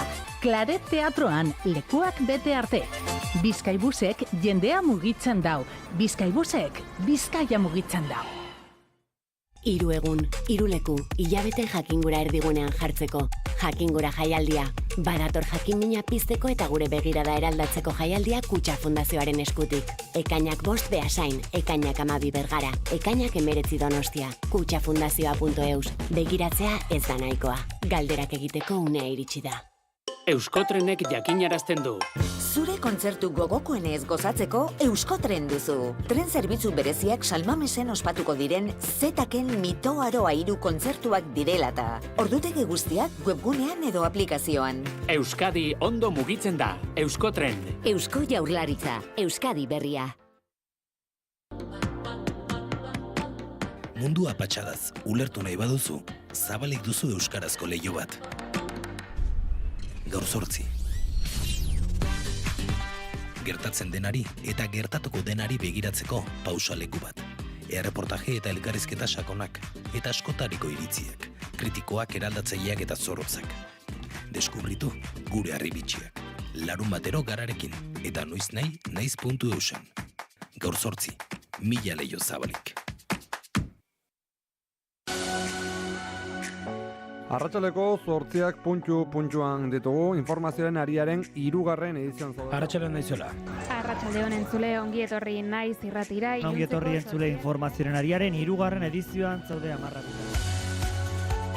Eguna amaitzerako gertatutako guztiaren errepaso hausnartua dakar informazioaren ariaren 3. edizioak. Naiz irratian eta Sara Iriartek kontatuko digu dena. Eta aipagai hoien zenbait aipamen egingo dizkigu jarraian Pegi Lekuona lankide. Informazioaren ariaren lehen edizioan izan dira Naiz irratian egoera azaltzen. Oinatzez buru. Eta ego ibelategik dakartza xehetasunak. Informazioaren ariaren 3. edizioa astelenetik ostiralera arratsaleko 8tatik aurrera. Naiz irratia. Hitz berdeak. Jose Azurmendi. Gizona libertate gozez dago. Asier Larretxea. Gizona libertate gozez dago. Alferrik odei ondarreta gaino esekidu ilargia zure gaua zuritzeko zeruak. Gaztea libertate gozez dago. Jaio zen ohe odolduan ordurako gauzelako. Eta beti libertate gozez dago. Poetak aresti honean egin dio poema burdinazko libertate gatibua bota duen amildegitik libratzeko. Bere hobena santu denarren jainkoaren horrezkariak ez du inoiz barkatuko. Gure munduan zuzenbidea debekaturik handago. Kartzeletan mundu berrien Prometeo gure begiok karbitu burdinzuz dituzulako. Guk geuk genituen kateez lotu zaituzte laburto. Baina etenik kateok zuzenbidea mundu berrian libre dago.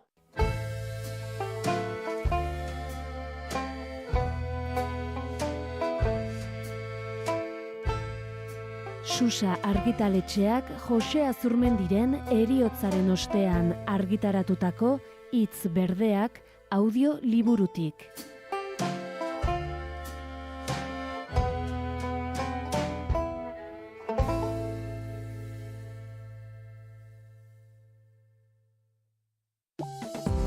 informazioaren aria.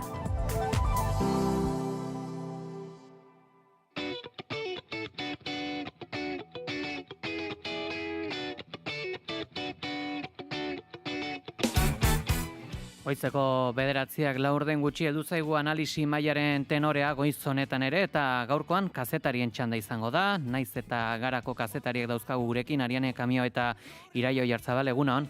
Egunon. Egunon, Peli. Zer modu zaudete? Ongi. Udarako gogoz, opor giroak usaintzen da edo... Piskatu urruti oraindik, baina bueno, bai.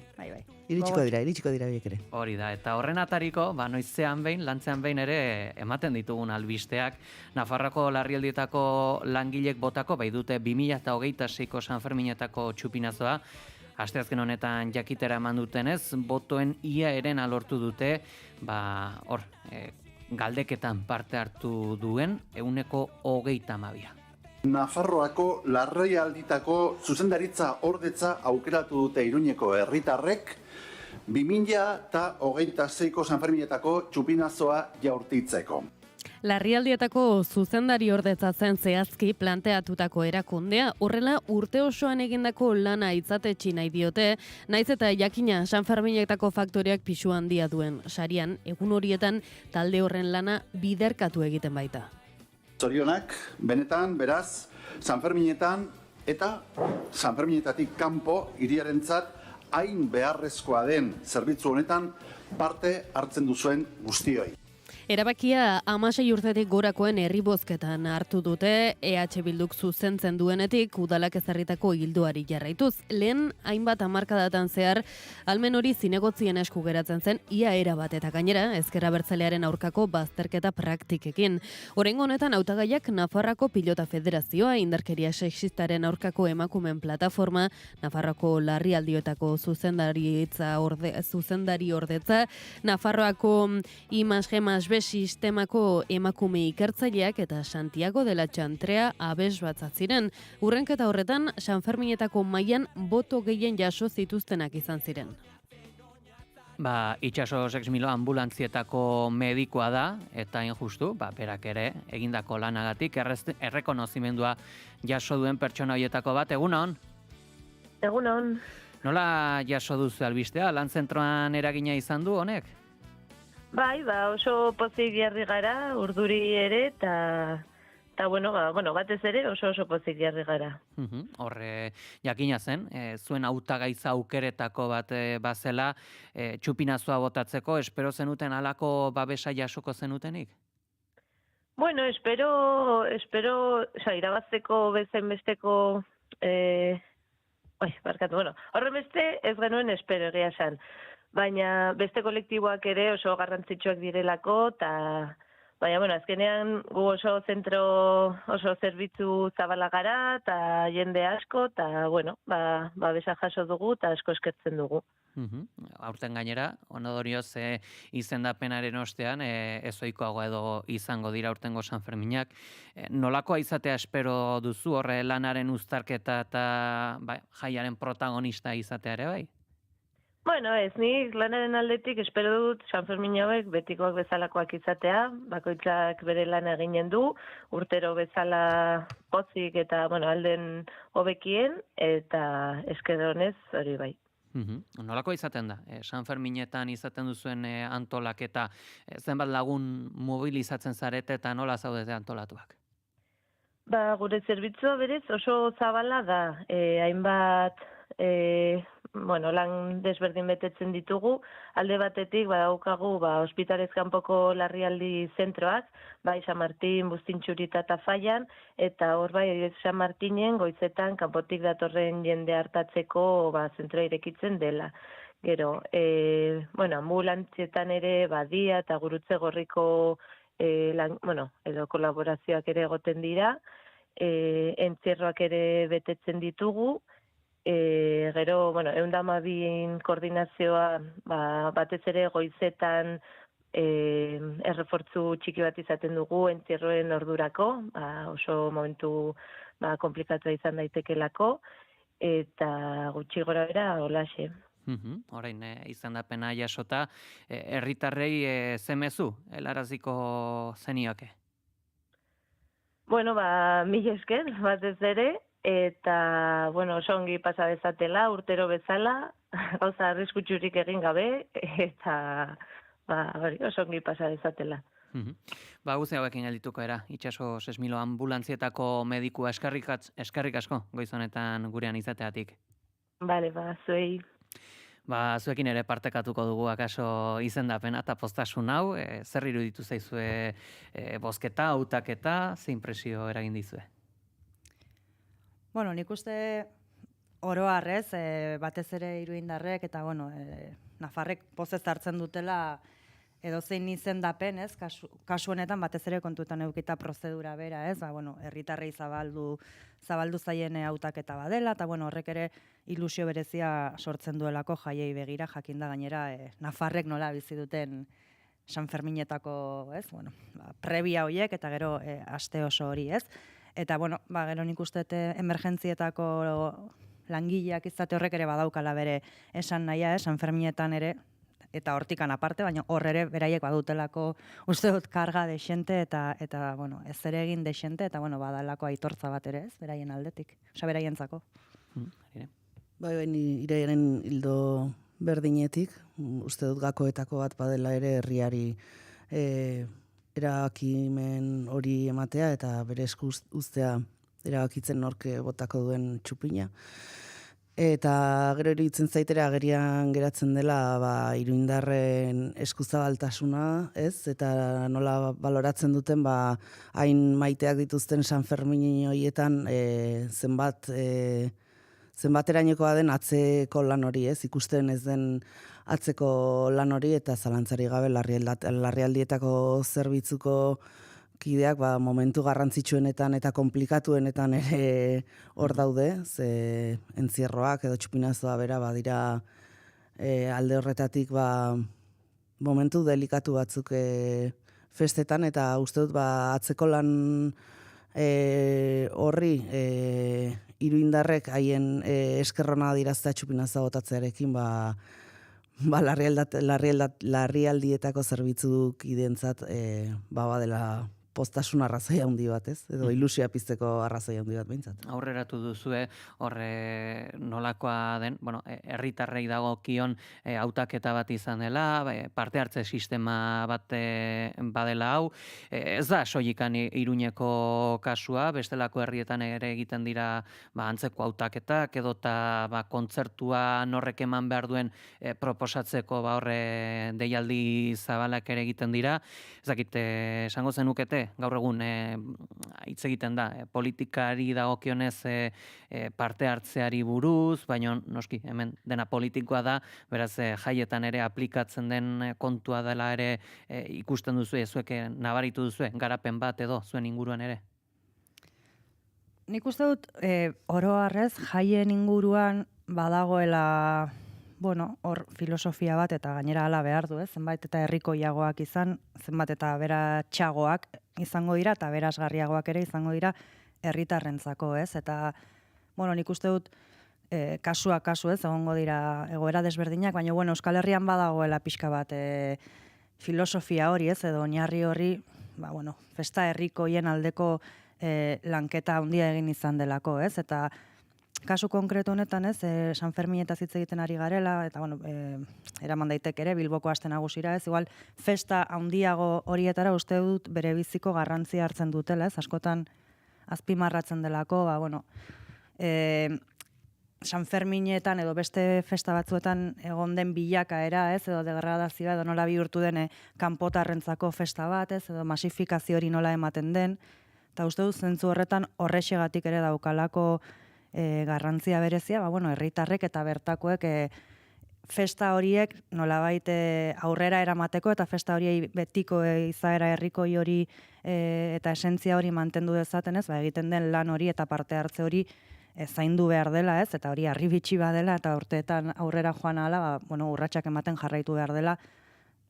Festak, gure festak herrikoiak izaten jarraitzeko eta beti ongi etorria emango diegu etorri nahi duten guztiei, baina gure izakera hori eta gure printzipio horiek eta gure balioak, nolabait ere mantenduz eta sustatuz. Bai, eta gero herriarentzat diren jai horiek eta batez ere jai handi hauek hiriburutakoak izan daitezkenak, gauza bada ere kanpotarrei begira egindako jaiak izatea, eta beste gauza bada ere instituzionalizatzea edo instituzioen esku uztea. Ni erabat ados nago Iraiarekin esan duenarekin. Uste dute naiz eta hiriburu handietako jaiak izan herri izakera hori eta bertako sentitze hori mantendu behar dutela jaiak eta neurri handi batean uste dut mantentzen dutela. Baina adibidez Iruñako kasuan, uste dut H. Bildu 2015an alkatetzara iritsi zenean ezarri zuela neurri hori. Hau da, txupinazoa jaurtitzea bada ohorezko gauza bat, edo ez, bada gauza oso handi bat San Ferminetan, eta oso erraza da momentu ohoretsu hori instituzioen esku uztea, eta instituzioek erabakitzea nork izango duen txupinaza botatzeko ohore hori. Eta beraz, uste dut ere badela eskuzabaltasun ariketa bat instituzioen aldetik eta udaletxearen aldetik, herriaren esku uztea nork nahi duten beraiek benetan txupinazoa jaurtitzea, ze azkenean errazena edo gure egoak puzteko errazena edo baliagarriena edo nahi duzun bezala deitu izango litzaketeke instituzioak berak erabakitzean nork botatzen duen txupina urteko interesen arabera edo bakoitzaren interesen arabera edo dena delakoagatik. Eta orduan uste dut badela eskuzabaltasun ariketa bat herriaren esku uztea erabakitzean nork izango duen uztailaren 7an protagonismo nagusi hori.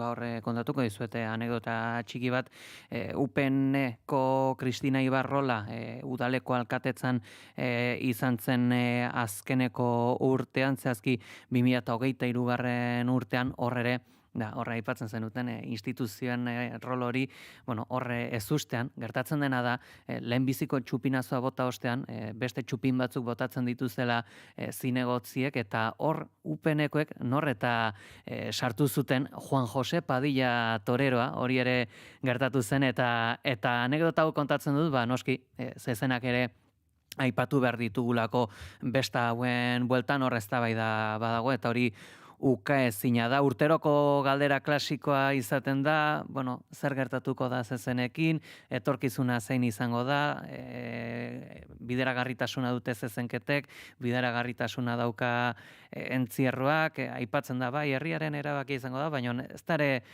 ere ematen du urrengo gunerako uzten diren etxeko lanak bezalako direla hauek. Zer iruditzen zizu hau? Haze meloi jarri diguzun hemen mai gainean pegi, gainera gu Gipuzkoarrak, hemen esaten dugun edo zer akaso gure Iruñako lankidek hemendik atera eta berehala zakite. Horregatik aipatu dut Padilla, horrekin deskonzentratu daitezen. Bai. Ez dakit, nik uste dut horre badagola sekulako eztabaida, ez? Badagoelako urtetan San Ferminak izan direna, ez? Eta hor badago tradizio bat, badago kezka bat, eta ikuste animaliekiko errespetu hori bide bat egin duela azken urteetan, eta ez dakit, ikusi barko da, herritarrek erabaki barko dute. Uste dut beraien artean eman beharreko eztabaida bat dela, baina ez dakit ez bide hartuko duen. Uste dute agian animalistek akatu egingo naute, baina zezenak badirela San Ferminen ikur nagusienetako bat, eta hori ala izan dela historikoki. Horrek ez du esan nahi, betirako horrela izan behar duenik, eta noski respetatu behar dira. Zu Iruñako lankideak pozik usteko, ez? Ez, baina bada realitate bat, ez? Zezenketak, goizeko entzierroak, ez dakit, badak festagiroarekin eta lagun artekotasunarekin lotutako zerbait ere, naturaltasunez bizi duten zerbait izan da. Noski egongo dira irundarrak, zezenketen aurka daudenak, eta hori ere errespetu oso hartu beharko da, baina Iraiak esan duen bezala, beraiek erabaki beharko dute etorkizuneko San Ferminak nolakoak nahi duten izatea, baina momentuz nik ez dut irudikatzen zezenik gabeko San Ferminik. Hori da, nik pertsonalki... Zezenik gabekoa, nik ez dut esan zezenik gabekoa, baina akaso aldaketaren bat egongo dela. Bueno, Giruñeko lankidei dagokionez, aurten ere joango garela eta ez daitezela kezkatu, zuriz joango garelako goitik bera, eskatzen duten moduan. Goizeko 9 dira. Informazioaren aria, naiz irratia.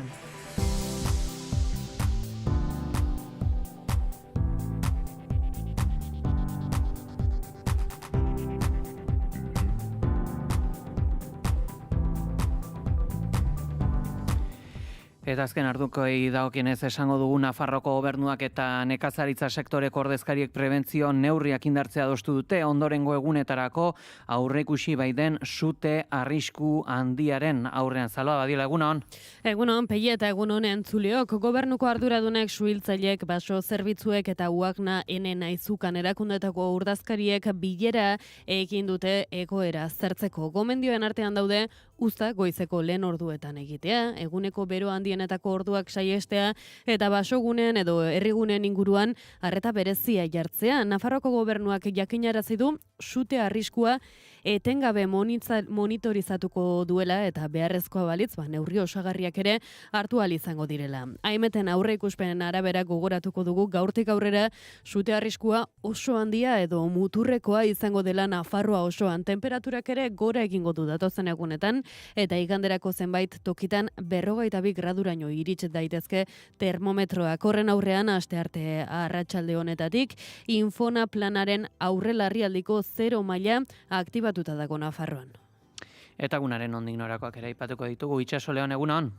Egunon, Pei, egunon entzuleok, ezer baino lehen aipatuko dugu larun bata errefuxiatuen nazioarteko eguna izango dugula, eta horrekin lotuta ostegun honetan zehar errefuxiatuekin elkarteak pertsona errefuxiatuekin prentsaurreko egingo du lekukotza zuzenak emateko. Horrekin batera, 7. alaba eta babestu talde Karanako errefuxiatuen zentroaren aurkako mobilizazioa egingo dutela Gasteizko udaletxearen parean.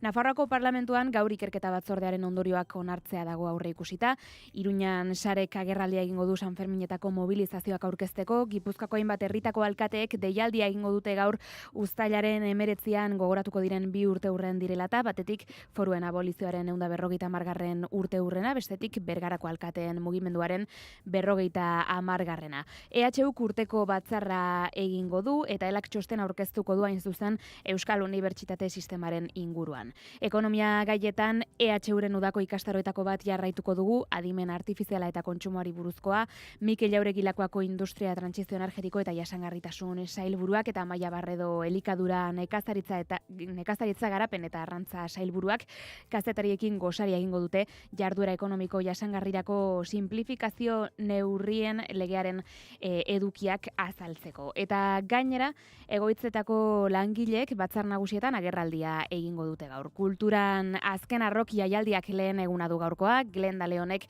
zuhaitz bat basoan erortzen da erakusketa aurkeztuko du Azkuna zentroan.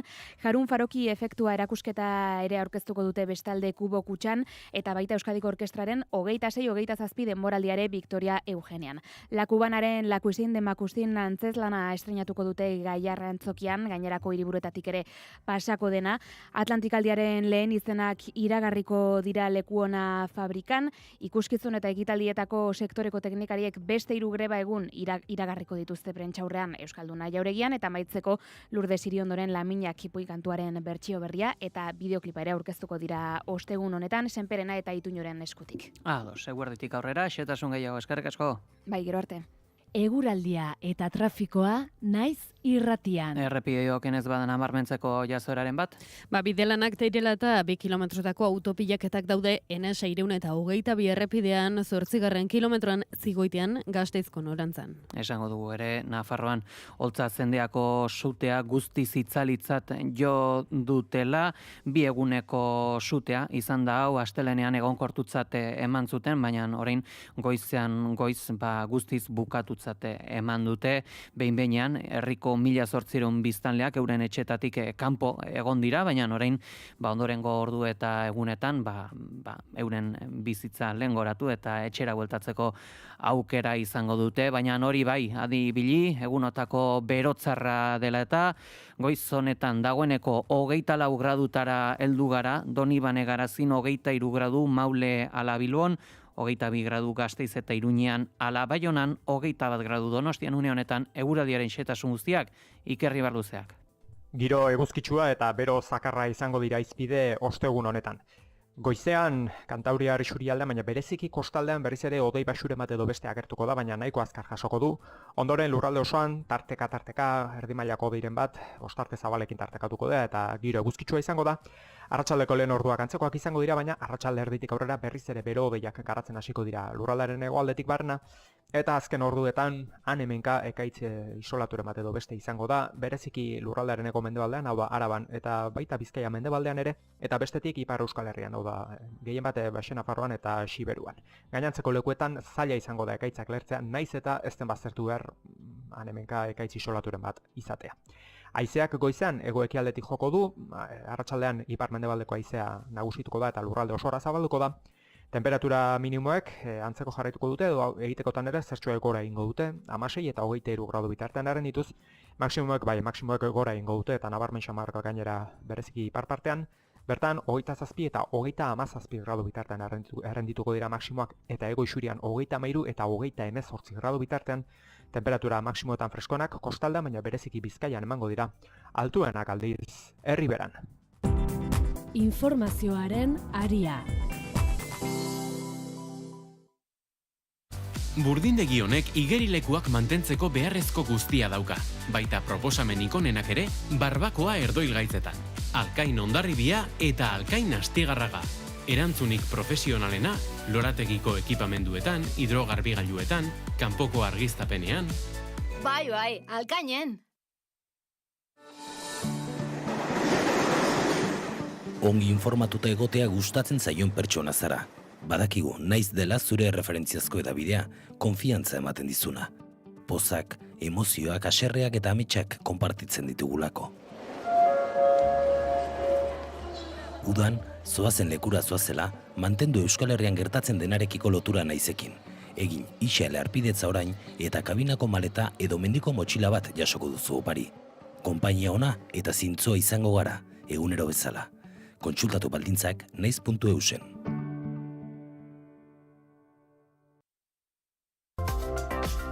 Kultura eta hizkuntza politika sailak, hizkuntza politikarako sailburuordetzak diruz lagundua.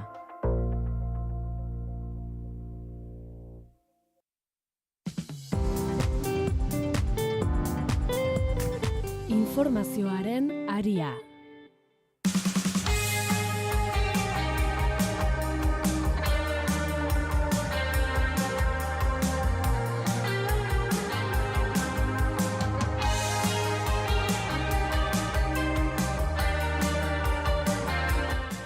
Goizeko 9:07 hemen jarraitzen dugu Naiz Irratiko informazioaren arian, analisi mai tenorean, Ariane Kamio eta Iraia Oiartzabalekin, eta ondorengo aipagaira egin beharra dugu salto, ondorengo minutuetan, Lakuako exekutiboak Martuteneko 230 presoak Zubietako espetxe berrira eraman bai ditu asteazken honetan, segurtasun neurriz inguraturiko operatibo batean polizia ibilgailuek eskoltaturiko 12 erdi furgonetak eta helikoptero batek parte hartu dute. Itxasolean. Polizia konboiak gainerako ibilgailuei lagundu die eta hainbat bidaia egin dituzte goizean zehar. Lakuako segurtasun saileko iturriek feria adierazi diotenez, preso batzuk asteartean eraman zituzten kartzela berrira, baina gehienak asteazken goizean zehar eraman dituzte. Guztira ertzaintzak 230 preso leku aldatzea zuen aurre ikusita eta 3. graduko egoeran dauden beste 230 pertsona beren kabuz joan dira espetxe berrira. Goizean goiz ekin diote berriro dispositiboari eta segurtasun neurri handiak ezarri dituzte bi espetxeak banatzen dituen eremuan. Helikoptero batek egaldatu du. Labur galdetuko izuetea zein presio eragin dizuen presondegi berri bat Gipuzkoarako, dezente berriagoa, ze espero beharko luke Euskal Gizarteak espetxe berri bat izateaz, Ariane? Berritasuna da, igual fisikoki antzematen den zerbait. Ikusi beharko dena da, ze espetxe eredu izango duen Martutenek edo Zubietak aurrerantzean, ez? Uste dut badela eztabaida bat, ez dela soilik Euskal Herriko mugetara murrizten, badela hausnarketa globalago bat behar duen gai bat, eta iruditzen zait badagoela pixka bat lotuta ere ereduarekin, ez? Azken asteetan ere asko eztabaidatzen ari da ertzaintzaren jardunaz eta Euskal Herriak behar lukeen polizia ereduaz. Eta uste dut espetxeena ere pixka bat hildo horretatik doala, ez? Nire ustez, eta nire iritzia da soilik, noski, espetxeak gaur egun beharrezkoak dira.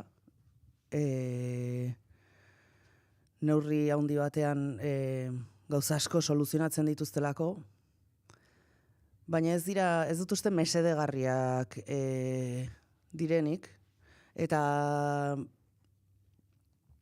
eredu desberdin baten baitan funtzionatu beharko luketela iruditzen zait. Egun hauetan gainera, iaz ezagutu nuen pertsona bat etorri zait burura, iaz Josea Sarrinandia eta Iñaki Pikabearen iesean Martuteneko zuzendari, espetxeko zuzendari zen Juan Carlos Mesas elkarrizketatzeko aukera izan nuen, eta gaur egun harremana mantentzen dut berarekin. Eta berak esaten zuen esaldi bat ekarriko dut gogora, eta berak esaten zuen presoek espetxetik pasa behar dutela, baina espetxeak ez duela presoen gainetik pasa behar. Orduan, espetxeak izan behar du funtzio sozial bat nahi eta nahiezkoa, ez du izan behar hain izakera punitibista bat, edo zigortzaile bat. Eta iruditzen zait, lehen esan dudan bezala, polizia ereduak hausnarketa bat behar duen moduan, ze herrialde guztietan beharrezko da polizia, espetxeak ere beharrezkoak izango dira, baina beste eredu baten baitan funtzionatu beharko dute. Ariane? Iraia. Arkatu. Bai, gainera azken egunetan ez aipatu da euskal eredua, jarri da hor, bai gainean. Ados nago, Arianek esan du ez, espetxeak beharrezkoak direla gauza asko soluzionatzen dituztelako, ez? Eta nik uste argi eta garbi badaude sakoneko eztabaida batzuk, izan daitezkenak eredu polizialarena, kartzelen funtzioa edo egongo diren edo ez, horiek uste dut oso ursakoneko eztabaidak direla, ez, eman beharrekoak, baina euren denbora eta behar dutela sozializazio bat eta pedagogia bat ere herritarron artean, orduan, egun batetik bestera, ez dakit, soluzionatu ezin diren eztabaidak edo gabeziak dira, ez. Bitarte horretan, egia da, soluzionatzen dituztela hainbat gauza, ez, niri burura datorkidan lehenengo egoera da, zenbat jende, ez daukalako kale egoeran bizi delako, seguraski, teiatu bat izatea gainean soluzio bada, ez, bere bizitzarako ere, eta horrek ere, seguraski ere darama bere egoerara, bizi egoera sozialera, hainbat gauzetara, ez. Baina eredua da garrantzitsua, nik uste dut izan behar duelako zigorrean oinarritu ordez, bestelako balore batzuetan oinarrituko den eredu bat, ez? Hor daude inserzioa, dago erreparazioa, delitu baten biktima izan den horrentzat, eta delitu hori egin duen pertsona horrekiko ere, ez? Eta uste dut askotan beldurra ematen digula edo onartzea, ez? Pixka bat desberdindu onkeria eta asumitu sozialki daukagun ardura ere, ez? Gizarte honetan oinarri batzuk sendo finkatzeko eta punitibismoaren edo zigor, nola ezakiz egitzera bidezun, punitibismoaren mezua hain errotuta dagoenean eta hain errex gainera erosten denean, uste dut salto handia dagoela hor egiteko, eta zentzu horretan etorriko da, besteak beste, adibidez, kartzelen eredu hori aldatzetik. Balakoako justizia sailak azpimarratu du presondegi berria gakoa izango dela Euskal Espetxe sistema aplikatu alizateko. Honi buruz gehiago jakiteko gurekin da, Alfonso Gomez, justizia sailburuordea, egunon? Egunon, bai. Zer dauka presondegi berriak lehengoak ez zuena? esango nuke espetxe berri honekin borobiltzen dugula gure espetxetako eredu propioa. Zeren eta konparatuz, martutenekin konparatuz daukagu alde batetik zailkatzen dira edo sartzen dira presoak modulo, daude 6 modulo guztira, eta modulo bakoitzean egongo dira presoak perfil homogene daukaten presoak. Orduan, tratatzeko orduan, errezagoa izango litzateke, aplikatzea bakoitzari bere tratamendu propia. Hori izango litzateke, martutenekin konparatuz, berri bat, nagusitenerko bat. Eta gero, ere daukagu, esango duguna da, daukagula unidad de ingresarrera, aztertzeko preso bakoitza sartzen denean, espetxe batean, beharrezkoa da nolabait aztertze bat preso horrekin. Imaginazazu preso bat sartzen dela ansietate egoera batean, edo adizio batekin, edo zailtasun batekin, eta erabaki hartzerakoan ze modulotan, kasu honetan, sartuko genukeen, orduan importantena da aztertze hori, eta horretarako daukagu hemen zubietan daukagu unitate berezi bat. Horre, esan duzu, hitzgakoak diren horiek Euskal Espetxe eredua, horri dagokionez, espetxea diseinatzerako unean, zer nolako irizpidak jo ziren ezinbestekotzat horre eraikin honek bere baitan jaso behar zituenak? Bale, begira, adostu zen, bere garaian adostu zen iaia hau batez, adostu zen gure espetxe eredu propia izango litzatekela erdi irekia. Azken batean konstituzioak dinoen bezalaxe eta Ley Orgánica General Penitenciaria dioen bezalaxe, azken helburua da gizarteratzea presoak. Orduan, hemen daukaguna da alde batetik, daukagu demagun lantegi produktibo batzuk handiak dira, martutenekin konparatuz handiagoak. Gero daukagu demagun gelak jasotzeko hezkuntza eta barre. Orduan, eta gero daukagu ere, erderaz esaten den Centro de Inserción Social, deritxon hori zen prestatuta alojatzeko presoek hirugarren graduan daudenak edo erregimen flexible batean daudenak eta ez daukatelako lekurik loiteko, eta orduan dago nolabait apartatuta dago espetxean dago, baina beste sarrera batekin, eta bar. Orduan, kontua da islatzea, prestatzea presoei, gero gizartean bizitzeko baldintzetan. Horretarako daukagu lan eskaintzak, hemen, eta gero daukagu hezkuntza, eta bar. Da hori gure modeloa zertan, datza horretan hori da. Horre, hain zuzen ere, bada ere, orain beste oztopo bat eredu honekiko, hain justu, espetxari dagozkion garraio komunikazioetan horre utxuneak topatu direla, martutenerekin alderatuz gehiago. Zer esango zenuke honi buruz? Izan dezake honek eragina presoaren gizarteratze prozesuan, hau konpondu artean?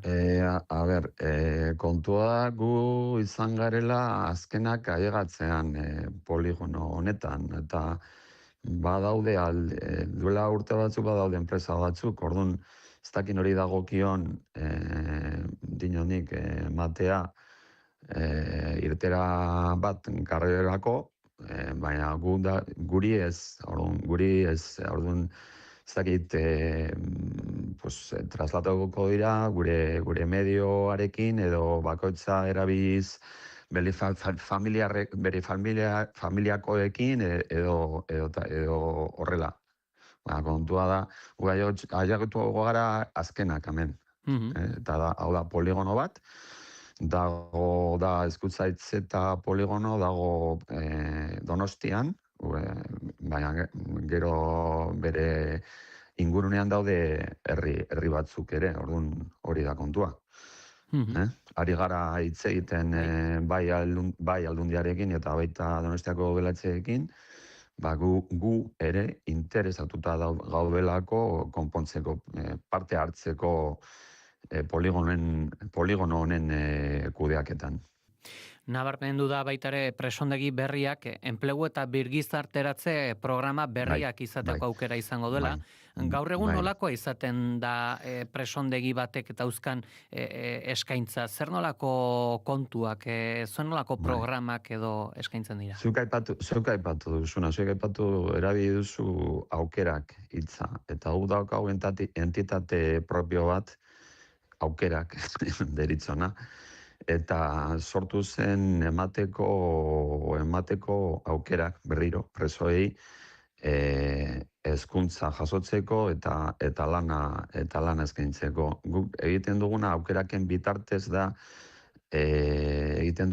sinatu ditugu hitzarmen batzuk enpresa batzuekin eta aukerak izango litzateke presoen enpresarioa sinatzen ditu aukerak kontratu presoekin lan egiteko, eta gero preso horiek sortzen dituzte edo egiten dituzte lanak dira enpresa horientzako. Orduan, momentu honetan esango nukeni dagoeneko 600 eta piko preso jasotzen soldata aukerakek ordaindutakoa. Orduan, eso importantea da, ez bakarrik hezkuntza, baizik eta lana ere izatea, presoak prestatzeko gizarteratzeko. Orduan, hemen izango dugu martutene, baino lantegi asko zere handiagoak hori lortzeko. Badaugo ere, esango dugu ere badela, urtea baino gehiago Euskal Autonomia Erkidegoak espetxen eskuduntza jaso zuenetikan, orduz geroztikan, nolako balantzea egingo zenuke? Hezkuntzan diozu? Ez, diote espetxen eskuduntza, transferentzian, kompetentzia, hori litzateke itzagokia, bai. Bai. Pues, azkenean modelo honekin, espetxe honekin borobildu dugu gure eredua. Gainera, 2024 urtean hainditu genituen lanpostuak, sortu genituen lanpostu asko, eta momentu honetan gaude betetzen lanpostu horiek, euneko ez oaindikan, falta zaigu pixkat, baina ari gara betetzen interinoekin edo poltsa berriaekin, zeren eta daukagu prestatuta eta daude ja dagoeneko OP bat prestatuta edo prestatzen ari gara OP bat borobiltzeko prozesua. Orduan, hori izanik, espetxe berria izanik, lanpostu berriak izanik, izango genuke egin dezakeguna da borobiltzea gure eredua. Akaso ezakit urrengo pausoa edo begiz jota ote duzuen Basauriko espetxea, ze orain hause gelditu da, zarkituen bezala eta batzuetan aipatzen da ere, lekuz justu samar ibiltzen direla bertan. Bai, Basaurin gertatzen dena topatu beharko genuke beste lekuren bat, eta ez da erreza Bizkaian topatzea leku berri bat. Orduan hori konpontzeke dago oraindik. Eta aukera izan duzue noizbait alderaketa egiteko, zehazki preso batek izan dezaken reinzidentzia tasari dagokionez Euskal aplikatuta bi kontzeptu hauek aldea badago orain reinzidentzian eredu berri aplikatuta? Badago. Badaude ikerketa zientifiko batzuk aipatzen dituenak zifrak, reinzidentziako zifrak jaisten jaisten direla, baldin eta eredua jotzen baldin badu erdi irekia modulu batera. Hori frogatuta dago zientifikoki. Osea, frogatzen progresiboki moldatzen baduzue presoen irterak lan egiteko eta hezkuntza jasotzeko, progresiboki ateratzeko kalera eta bar, hori frogatuta dago eragin asko dagola daukala reinzidentzia zifretan. Bai, frogatuta dago. Eta jakin nahi dugu baita ere, espetxetan nolakoa izaten da elkarrebizitza horre kolektibo ezberdinetako pertsonak biltzen dira, delituan hitzak, zigorran hitzak, nolakoa da? Nik esango nuke, ez dakit esan dizudan aldez aurretik, baina nola hemen zubietan izango dela, egongo dela, edo daudela, zei modulo desberdinak, modulo bakoitzak izango ditu preso homogeneoak. Orduan, baina homogenetate hori da nolabait neurtuz nolako hausnarketak egin dituzten preso horiek dinonik bere joera penitenziario batean batzuk egiten dute hausnarketa, orduan egiten dituzte pausoak aurrera gizarteratzeko eta horiek dira batez ere irizpideak modulo bakoitzean alojatzerakoan, bai? Bestalde, drogodependentziala buruko nasmendu tasa esanguratsuak daude Euskal Autonomia Erkidegoko presoen artean. Honi nola egiten zaio aurre ikusi duzue neurririk? Ba, ez kezkatzen gaitu asko alde batetik drogodependentziak osasun mentala ere oso importanteak dira. Pentsa ezazu espetxe bakoitzan daude erizaindegi oso kompletua ematerakoan preso bakoitzari drogodependentzia baldin badauka ematerakoan bere tratamendua ekiditzeko drogodependentzia hori. Orduan, kezkatzen gaitu asko asko zuk aipatu dituzun drogodependentzia alde batetik eta osasun mentalak ere. Bestalde, beste kontu garrantzitsu ere bada justizia restauratiboarena, jakin nahi dugu, zen puntutan dago hau eta noizko aurreikusi beharko genuken legea? Bageneukan aldez aurretik duela urte batzuk, bageneukan gure eredu de justizia restaurativa edo zerbitzua sartzen baldin baduzu gure web horrian topatuko duzu servizio de justizia restaurativa bat. Orduan, servizio de justizia restaurativa horretan tratatzen dira arlo penalean gauzak eta familiaren lizkarrak ere. Orduan, egingo duguna da horre proiektu berri horrekin da nolabait antolatzeko edo jartzea lege berri batean zein den gure eredu propioa eta gure sistema. Baina bai zegoela egiten duela urte batzuk hori. Eta hain justu, justizia restauratibo honetan, zeintzu dira aplikatuko lirateke muga politiko edo etikoak? Muga politiko, zergatik muga politiko ez dituz bertzen. Muga politiko hori da, printzipio nagusinetarokoak dira konfidenzialtasuna eta voluntarioak parte hartuko dutela baita biktimak eta baita biktimarioek ere, horiek dira mugak. Bai, aipatzen nuen... Teknikoki esanez, bai. Aipatzen nuen, nagusiki muga politiko edo etikoekin dagokionez, bereziki asko aipatu daitekelako edo alderaketak etor litezkelako, horre justizia restauratiboan parte hartzen dutenen pertsonen bueltan, egongo direlako horre delitu guztiz ezberdinak, batzuk larriagoak, bestu batzuk arinagoak, zentzu horretan.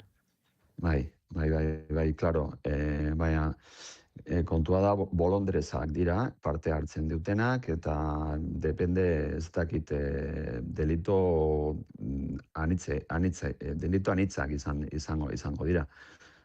Parte hartzen baldin badura, voluntarioa baldin bada, pues kontua da prozedura batean,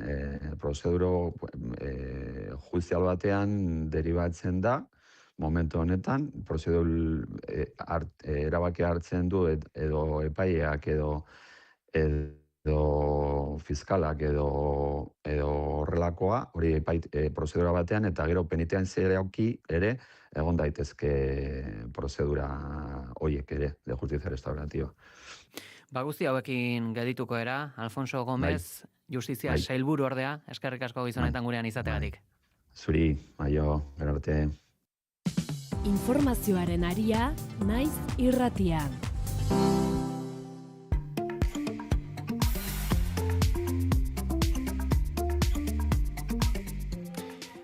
Bederatzi terdietara heldu garela, eskatuko dizuet, inpresio pare bat elkarrizketan jasotako kontu ezberdinen bueltan, eta agian deigarria bada ere zer gertatzen den Zubietako presondegiarekin eta garraioarekin. Horre martutenekoak, aldirietako trena, autobusa, bestelako baliabide ezberdinak zeuzkan, baina oraingoan badirudi Zubietakoa zentzu honetan utxunea sortu dela. Alfonso Gomezek esan digu, poligonora heldu diren azkenak direla, baina orain presoen joan etorriak kaso, euren ingurukoengan beraien bizkarrean geldituko dela dirudi. Zer diozue zentzu honetan? Eta bereziki ze garrantzitsua den, ez? Lotura bat posible izatea, ez? Garraio bat bermatuta izatea, ez?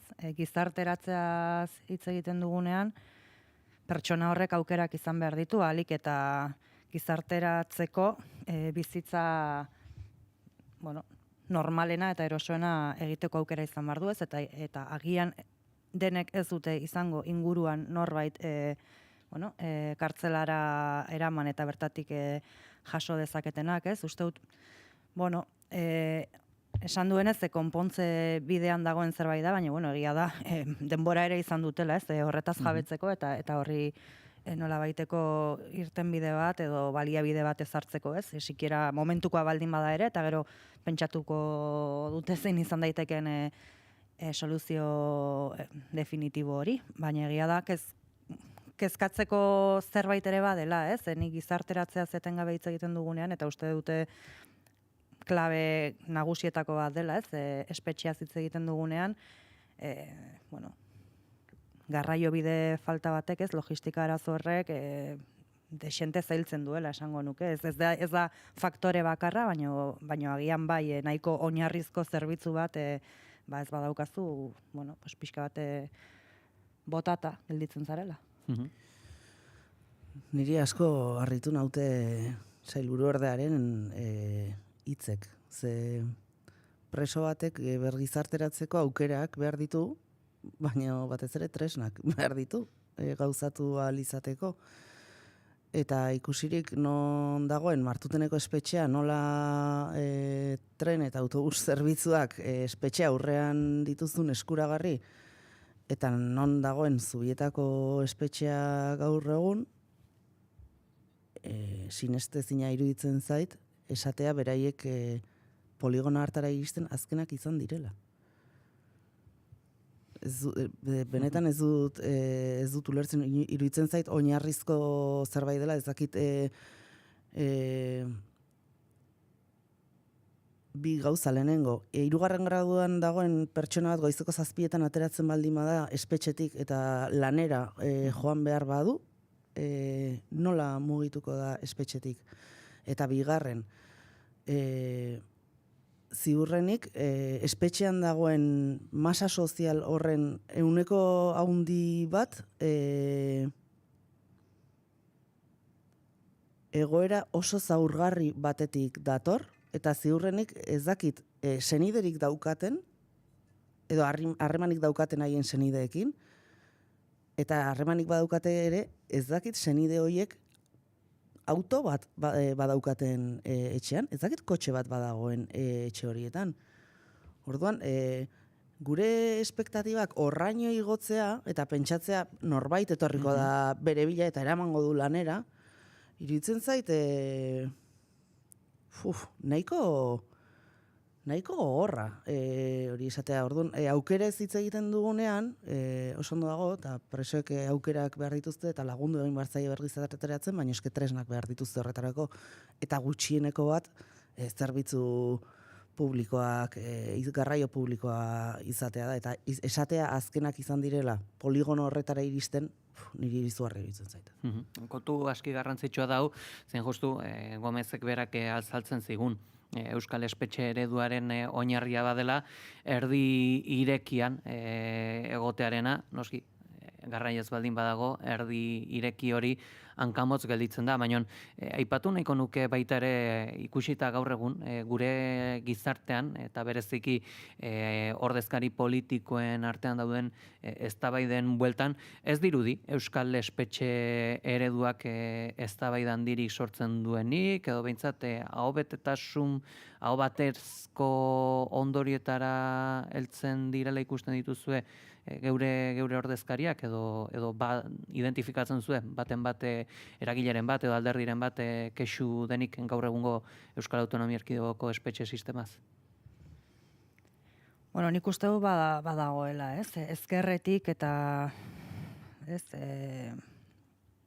bueno, esan gut alderdi sozialistaren ezkerrera kokatzen den sektoretik, ez? Eta bueno,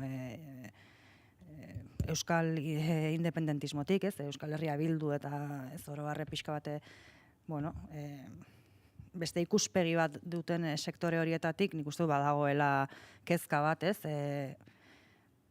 Espetxeari lotuta, espetxe ereduari lotuta, espetxearekiko daukagun kontzeptzio horri lotuta, ez? Ez dakit gero hori gizartean oroar gaientzen ote den, edo zenbateraino sozializatzen den beharrezko eztabaida hori, baina nik uste hainbat sektoretan egon badagoela, ez? Esaten dut ez dakit benetan sozializatzen den eztabaida behar hori, niri asko kezkatzen nauen zerbait da, pixka bat orokorrean bueno, zigorraren behar horrekin, ez? Punitibismoarekin,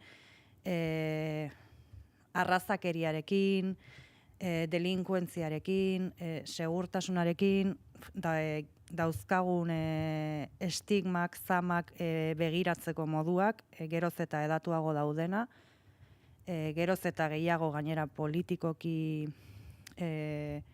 sartu nahi dizkigutenak, ez? Etengabe hitz egiten dugu olatu erreakzionario horretaz, baina horretarako ez gara joan behar Santiago Abascalengana, gure herrietan oso barneratuta dagoen eztabaida edo pentsatzeko modu bada, eta niri horrek benetan asko kezkatzen hau. Adibidea jartzeagatik orain hitz egiten ari ginen gizartea eratzearen garrantziaz, ez? Eta zentzu horretan erregimen ireki baten baitan funtzionatuko duen espetxe batek izan ditzazkeen onurak eta kasu honetan Zubietan garraioarekin dagoen arazoa. Eta hor, inork, eta horrexegatik planteamendura edo arazora berandu iritsi dira, inork ez du zalantzan jartzen preso batek izango duela, nolabait ere, zerbitzu publikorik ez dagoenez, garraio bat lortzeko bermea izango duela, senide baten bidez, dena delakoa.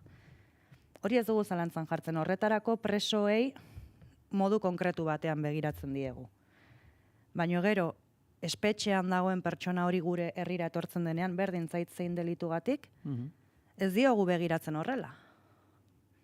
Bapaten estigma guztia jartzen dizkiogu motxilan. Gauza batzuetarako, eduki behar dituzte baliabideak edonork dauzkagun bezala, ez? Zaurgarritasun hori ez dugu ikusten, edo motxila hori ez diegu ikusten. Baina gero, gure herrian dabiltzanean, guk geuk jartzen diogu motxila hori. Uste dut hor, sekulako arazoa daukagula. Arien, ez duk ere arazo hori ikusten duzu Euskal Gizartean? Nik uste oso asumitua daukagula, Iraiak esan duen bezala, eskuin lotzen dizkiogun teoria asko norberak egunerokoan oso erraz asumitzen dituela. Eta uste dut, segurtasunaren aitzakiarekin zainetatik sartu digutela babesaren behar hori, ez? Eta alerta edo beldur puntu batekin bizitzeko obligazio hori ere, ez? Badirudi gaur egun euskaldunak, txuriak, oso jatorra gara eta kanpotar hauek desastre batzuk dira eta gaiztoa dira gainea, zergatik ez? Gaiztoak dira eta gainea esan egiten dugu publikoki, lagun artean esaten dugu, ez? Eta gure aurreiritzi guztiak botatzen ditu lehen behintzat politikoki zuzena zen diskurtso bat mantendu behartzen nuen etxetik kanpo, lagun artean bazeunden, edo ezagunekin elkartzen bazinen, edo lanean bazeunden. Gaur egun ez da beharrezkoa. Jendeak ez du ezkutatzen. Jendeak komentario arrazistak aixe botatzen ditu, eta inolako arazorik gabe. Orduan uste dut, gizartean bertan ez dakit eztabaida hau ere asko sozializatu den, ze uste dut errazena dela ere espetxe berri bat egingo dugu eta doazela ara ardiak bezala sartuko ditugu furgonetetan eta eramango ditugu espetxe berrira eta ikusiko dugu zer egiten dugu beraiekin. Uste dut eredu humanizatuago bat behar dela eta humanismoa oinarri izango duen eredu bat beharrezkoa dela espetxeetan eta baita gizartean ere. Espetxetako arazoa ez da gizartetik at dagoen arazoat. Orduan, gizartean bertan eman behar dira aldaketak.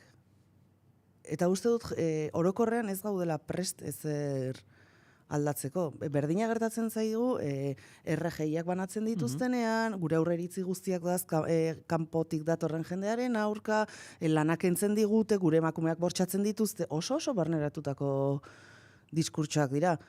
Orduan, espetxeekin ere zerbait antzekoa gertatzen dela iruditzen zait. Dira gure segurtasunaren bermea. Orduan, gaizkileak espetxera doaz.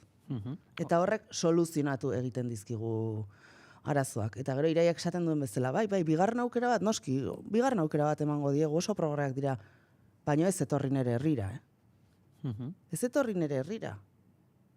Zer egingo dugu jende horrekin? Bigarren aukera baten alde baldin magaude, non biziko da jende hori? Zeinen lagun izango da? Non lan egingo du? Prest gaude gizarte bezala benetan gizartean txertatzeko jende hori? Bigarren aukera bat emateko, benetako bigarren aukera bat, uste dute oso sakoneko eztabaida badela eta ez daukala helduleku errazik, baina noizbait heldu beharko zaiola. Identifikatu duzu ere, bai, oso eztabaida interesgarria horre, Arian ezuk esaten zenun hor, garai batean korrekzio hori izateko behar bat bazela, politikoki zuzena izateko, etxetik kanpo, baina hori bera, kontuan hitzetan aplikatu daiteken afera edo arazo bat da, ez dakit, agian alko litzaioke gehitu, orokorki diote, batzutan ere zentzu horretaz gain, eta horrekin oso lotua dagola, iritzia emateko edo referentzialtasuna izateko eskubidea ematen zaiola, edozein inoz hori. Esango zenukete hori agian dela, gaur egun, borrokatu beharko litzateken zerbait, edo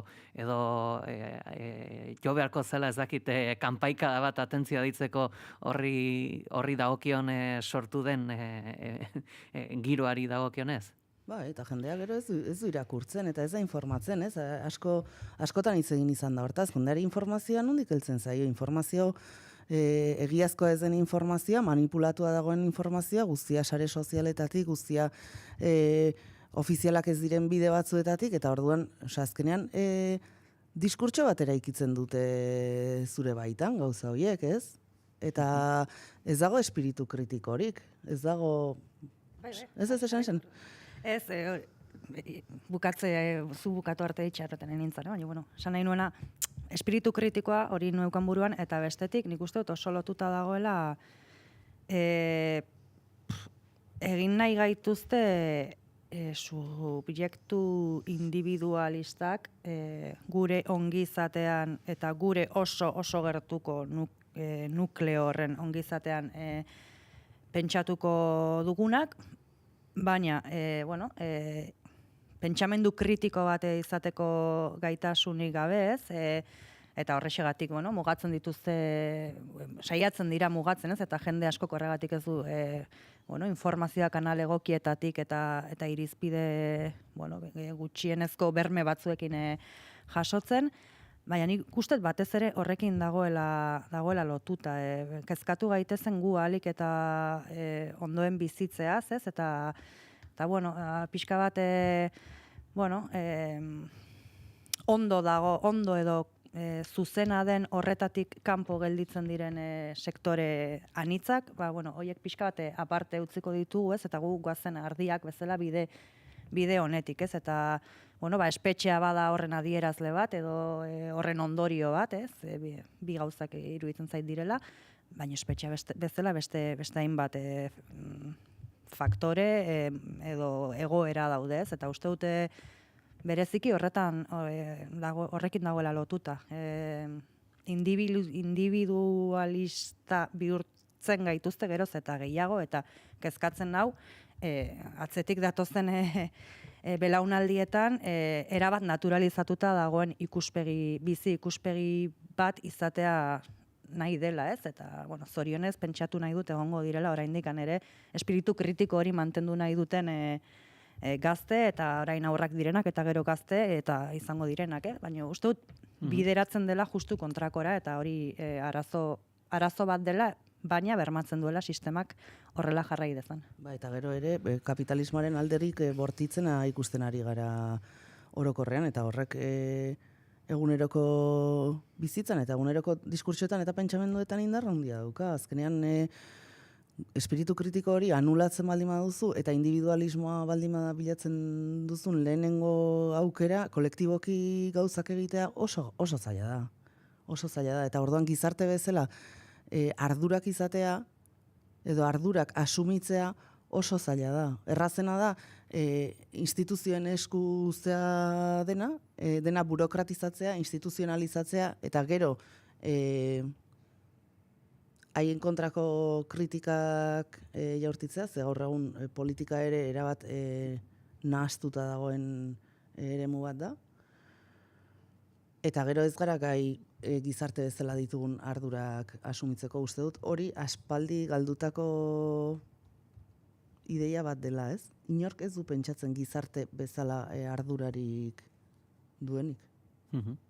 Impresio daukat, noizbait, honi heldu behar digula eta denbora tarte zabala eskaini, baina dagoeneko iaia goizeko 10 gutxi direlarik, ondorengo kontuetara egin beharra dugu salto, izan ere Telesforo Montzon Elabek eta Euskal Herriko Unibertsitateko parte hartu ikerketa taldeak elkarlanean 8. naziometroa aurkeztu dute. Oroar, Euskal Herritarrak euren hiri eta herrietan seguru sentitzen direla diote eta ertzaintza eta udaltzaingoa direla segurtasun gorputz gisa hobekien baloratuena. Gainera, Euskal Estatuaren eta erabakitza eskubidearen aldeko jarrerak hazi egin dira.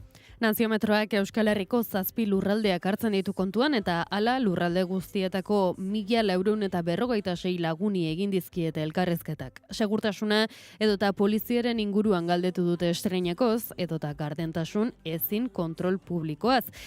Telesforo Montzoneko zuzendari exekutibo Malen Domingezek esan duenez, herritarren 80%ak leku seguruan bizi dela uste du, edota 7 lurraldetako herritarren 40% baino gehiago Euskal Estatua sortzearen alde daude 70% berriz erabakitzeko eskubidea defendatzen dute. Erabakitza eskubidearen aldeko jarrera ere aurreko naziometroetan atera da eta oraingoan besteetan baino altuagoa da ondorioa. Adostutako erreferendum legal baten aldekotasuna 76%koa da eta horren aurka dago 13%, inoiz baino gutxiago. Bestalde zuzenean independentziaren aldarria 23% arte jaitsi da eta kontrakotasuna 46%ra igo. Arkaitz Fullondo Euskal Herriko Unibertsitateko ikerketa taldeko kidea da.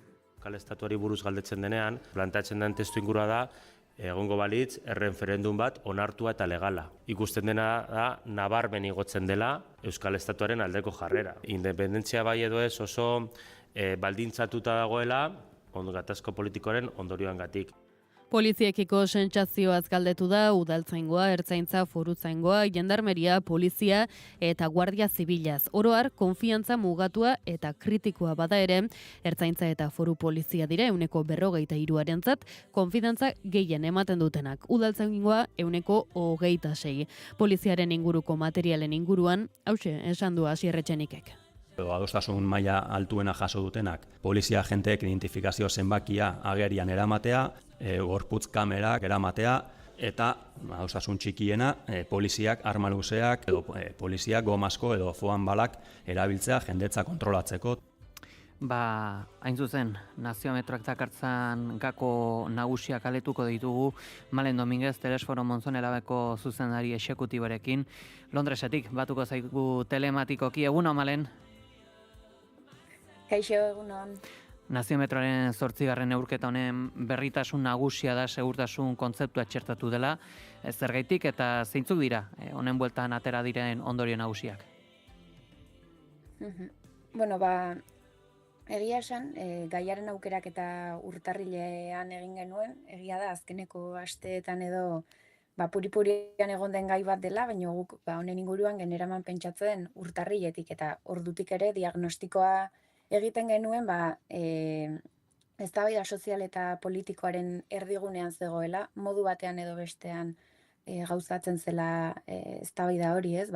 Jendearen segurtasunarekiko pertzepzioaren inguruan, delituen bilakaeraren inguruan, polizia jardunaren inguruan, albiste asko egon dira eta etengabe ibiliren elkarrizketa, ezta? Eta gero bestalde ikusten dugu segurtasun horrek pertsonen bizi kalitateari zuzenean eragiten diotela, ez da kontu tekniko bat edo poliziaren jardunean gelditzen den kontu soil bat. Guk ikusten dugu segurtasuna oinarrizko eskubide bat dela, gure askatasun eta ongizatearekin lotura zuzena duela, eta garrantzitsua dela ezagutzea herritarrek nola sentitzen duten beraien segurtasuna eremu batean eta bestean, hori aldatu nahi badugu edo ulertu nahi badugu behintzat nolakoa den egoera. Eta gero azkenik, poliziaren sistema edo guk Euskal Herrian polizia gorputz ezberdinak ditu, batzuk estatuko poliziak dira, beste batzuk autonomikoak, eta beste batzuk udal mailakoak. Orduan, ikusten genuen polizia nahas-masa honen artean ere nola baiteko ezberdintasun bat egin behar zela eta ulertu bakoitzarekiko posizioak. Herritarren 80%ak erantzun du leku seguran bizi dela sentitzen duela. Honek ez du zuzenean talka egiten, sektore batzuek sustatzen duten edo egun eztabaida gai jartzen den segurtasun ezaren pertzepzioarekin?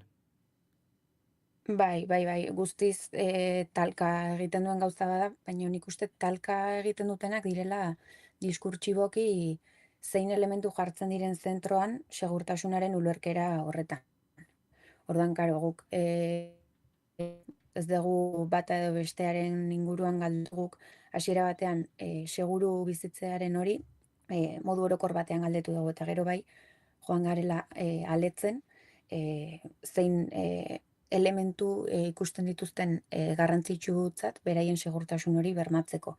Eta hor agertu zaizkigula elementu nagusiek ez direla fisikoak, baizik eta sozioekonomikoak, zerbitzu publikoetarako sarbide falta, aipatzen zuen 80%ak, erretiro pentsioen etorkizunarekiko ziurgabetasuna, 74%ak.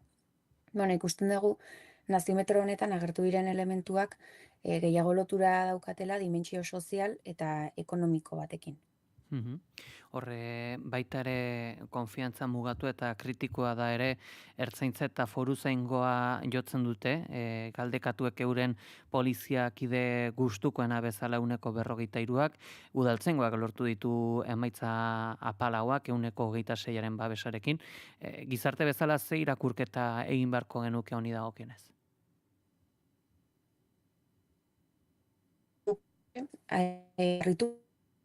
Bai, Malen, barkatu, konexioa eten da ezakite ongi entzuten algaituzu?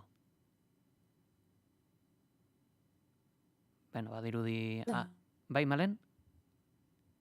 Ez dirudi konexiorik aproposena daukagunik. Partekatuko dugu aipagaia, Iraia eta Ariane. akaso ondorio esanguratsua bada hori, bizi kalitatean eragina duela, 190 seguru sentitzen dela, baina honen bueltako arrazoietan badaudela kontu sozioekonomikoak, hain justu, hau, kaso ere kontraiarria egon daiteke, gaur egun edabidetara edota legebiltzarretara eramaten den eztabaidarekin. Zer diozu honi dagokienez? Bai, bueno, injustu atzo eman zen eztabaida bat, Eusko Legebiltzarrean, bueno, honen inguruan ez, bizi segurtasuna ustet kontzeptu hori erabiltzen zutela, okerrazan nago. Eta, bueno, hau oso lotuta dago, estuki lotuta, elkarrezketa baino lehen, ematen ari ginen eztabaida horrekin, ez? Alegia, lehenengo, galdetu beharko genioke geure buruari, segurtasunaz hitz egiten dugunean, zertaz hitz egiten dugun, ez? Badago alde batetik lehen Arienek aipatzen zuen, ez? Babestuak sentitzearen behar hori, ez? Txarrarekiko edo gaizkilearekiko eta bueno, gure gizartean mutur batean eta bazter batean kokatzen ditugun horiekiko babesa emango digune sistema poliziala, ez? Eta hori babesten dugu sutsuki, ez? Eta gero bestetik dago benetan jendeari egunerokotasunean zerk eragiten dion eta zerk sortzen dion segurtasun falta, ez? Eta hori da, bueno, gizarte mailan eta gizarte zerbitzuak, baliabide ekonomikoak, lan baldintzak, prekarietatea, pentsioak, osasun sistemaren egoera eta eskaintzen dituen bermeak, alegia zerrenda amaigabea izan daiteke, ez? Baina hori da benetan gure egunerokotasunean ziurgabetasuna sortzen diguna, ez? Eta ez gaituena geure bizi baldintzekiko eta gure bizitzaren bideragarritasunarekiko segurtasunik ematen ez diguten faktoreak horiek dira, ez? Ez hainbeste norbaitek fisikoki gainera, ez? Gainera oso elementu fisikoa edo zentzu fisikoa ikusten diot horri nik babestu gaitzan behar hori. Probatuko dugu orain, berriro Malen Dominguez, horreltzaude, entzuten algaituzu? Bai. Orain bai. Bai, menago. Oso ondo, konexioa berreskuratuta horre aipatuko dugu, nala ez, naziometroaren beste oinarriktako bat badela erabakitze eskubidea, Euskal Estatua, independentzia, horre zehazki datu esanguratsuetako bat bada, 7 lurraldetako herritarren 40% baino gehiago Euskal Estatua sortzearen alde dela, bestalde zuzenean independentziaren aldarria 23% jaitsi da eta kontrakotasuna 46% igo, ze ondorio atera dezakegu hemendikan? Bai, bueno, hori independentzia eta Euskal Estatuaren inguruan galdetzen dugunean urtero izan da alde nabarmena, ez? Bata eta bestearen artean, baino garrantzitsuena da, lehen Arkaitzek ere komentatu du, bueno, independentzia gehiago iraganaeko gatazka politiko bat lotutako elementu bezala ulertu daiteke, eta aurrera begirako proiekzio bat jarri nahi badegu, ezinbestean Euskal Estatuaren txip horretan jarri behar gera. Ba horrek egonkortasun baterako posizioa agertzen duelako, bat egiten duelako gainera erabakitzeko eskubidea, eskumen gehiago nahi izatearen joera, pixkat alineatuta doa beste datu horiek erakusten duten joera berdinarekin. Orduan, bueno, independentziarekiko jarrera hor dago, baino guk lehenesten duguna edo ikusten duguna baliagarriena dena erabilera bezala Euskal Estatuarekiko jarrera da. Eta hori, bueno, azken neurketetan erabili ditugun bestelako gaiekin, bai osakidetza, hezkuntza, guztietan aipatzen da, bueno, eskumen gehiago nahi izate hori, bai gure kompetentzia dira, bi arlo horiek, baino bai elementu horietan hobeto egotearen nahi hori eta burujabetzaren hildo horretan hobeto kokatzearen nahia. Orduan, nik uste dut, olatu baten denak alineatuta daudela olatu horren norabidean, eta hori probestu behar dela. Malen Dominguez, guzti hauekin geldituko era. Eskerrik asko. Bai, mila esker zuei. Azken hitza, Ariane zuri emango dizut, horre atentzioa deitzen du, akaso kontzeptu aldaketa hori, independentziaren ordez orain txipa gehiago aldatzea Euskal Estatu erreferentzia horrekin? Niretzat gako garrantzitsu bat da, Euskal Estatu batengan sinisten dugun ongan. Ni azken aldian konbentzituta nago Euskal Estatu independiente bat iritsiko dela, ez abertzaleok gure abertzaletasuna sutsuki aldarrikatuko dugulako, baizik eta gero eta jende gehiago ohartzen ari delako bestelako egoera sozial bat posible dela eta onuragarria dela bai norberarentzat eta bai kolektiboki ere, ez? Iraiak aipatzen zuen bezala lehen segurtasun falta hori zer ote den, ba hori, ez? Etxe bizitza baterako eskubidea izatea, lanpostu bat izatea, soldata duin bat izatea, azkenean bizi modu bat aurrera atera izateko oinarrizko beharrezkoak diren oinarrizko baldintza horiek edukiko dituen egoera batean bizi nahi dugu, ez? Eta uste dut urteetan amestu dugun aberri hori eta abertzaletasun hori badirela gaur egun agian erromantizatu egin diren ideia batzuk, eta ez dut horre penalizatu nahi, ez dut hori esan nahi. Baina esan nahi dut, estatu berri bat eraikiko baldin bada, izango da indar metaketa baten bidez, izango da Euskal Herrian jaio, baina beste herrialdetatik etorri diren jendearen indar metaketaren bidez ere, ze Euskal Herria ere oso anitza da, eta gure abertzaletasuna edo beste gizarte batean bizi nahi izate hori, justizia soziala oinarri izango duen beste gizarte batean bizi nahi izate hori, ez da soilik abertzalen kontua, badak gizarte oso bat biltzen duen kontua ere, eta uste dut Euskal Estatua iritsiko bada, indarmetak eta horretatik iritsiko dela eta bide hori dela. Ba, ala, amaituko dugu goizonetako analisi maila, Iraio Arzabal eta Ariane Kamio, mila esker, goizonetan gurean izategatik. Eskerrik asko Pegi. Ondo izan.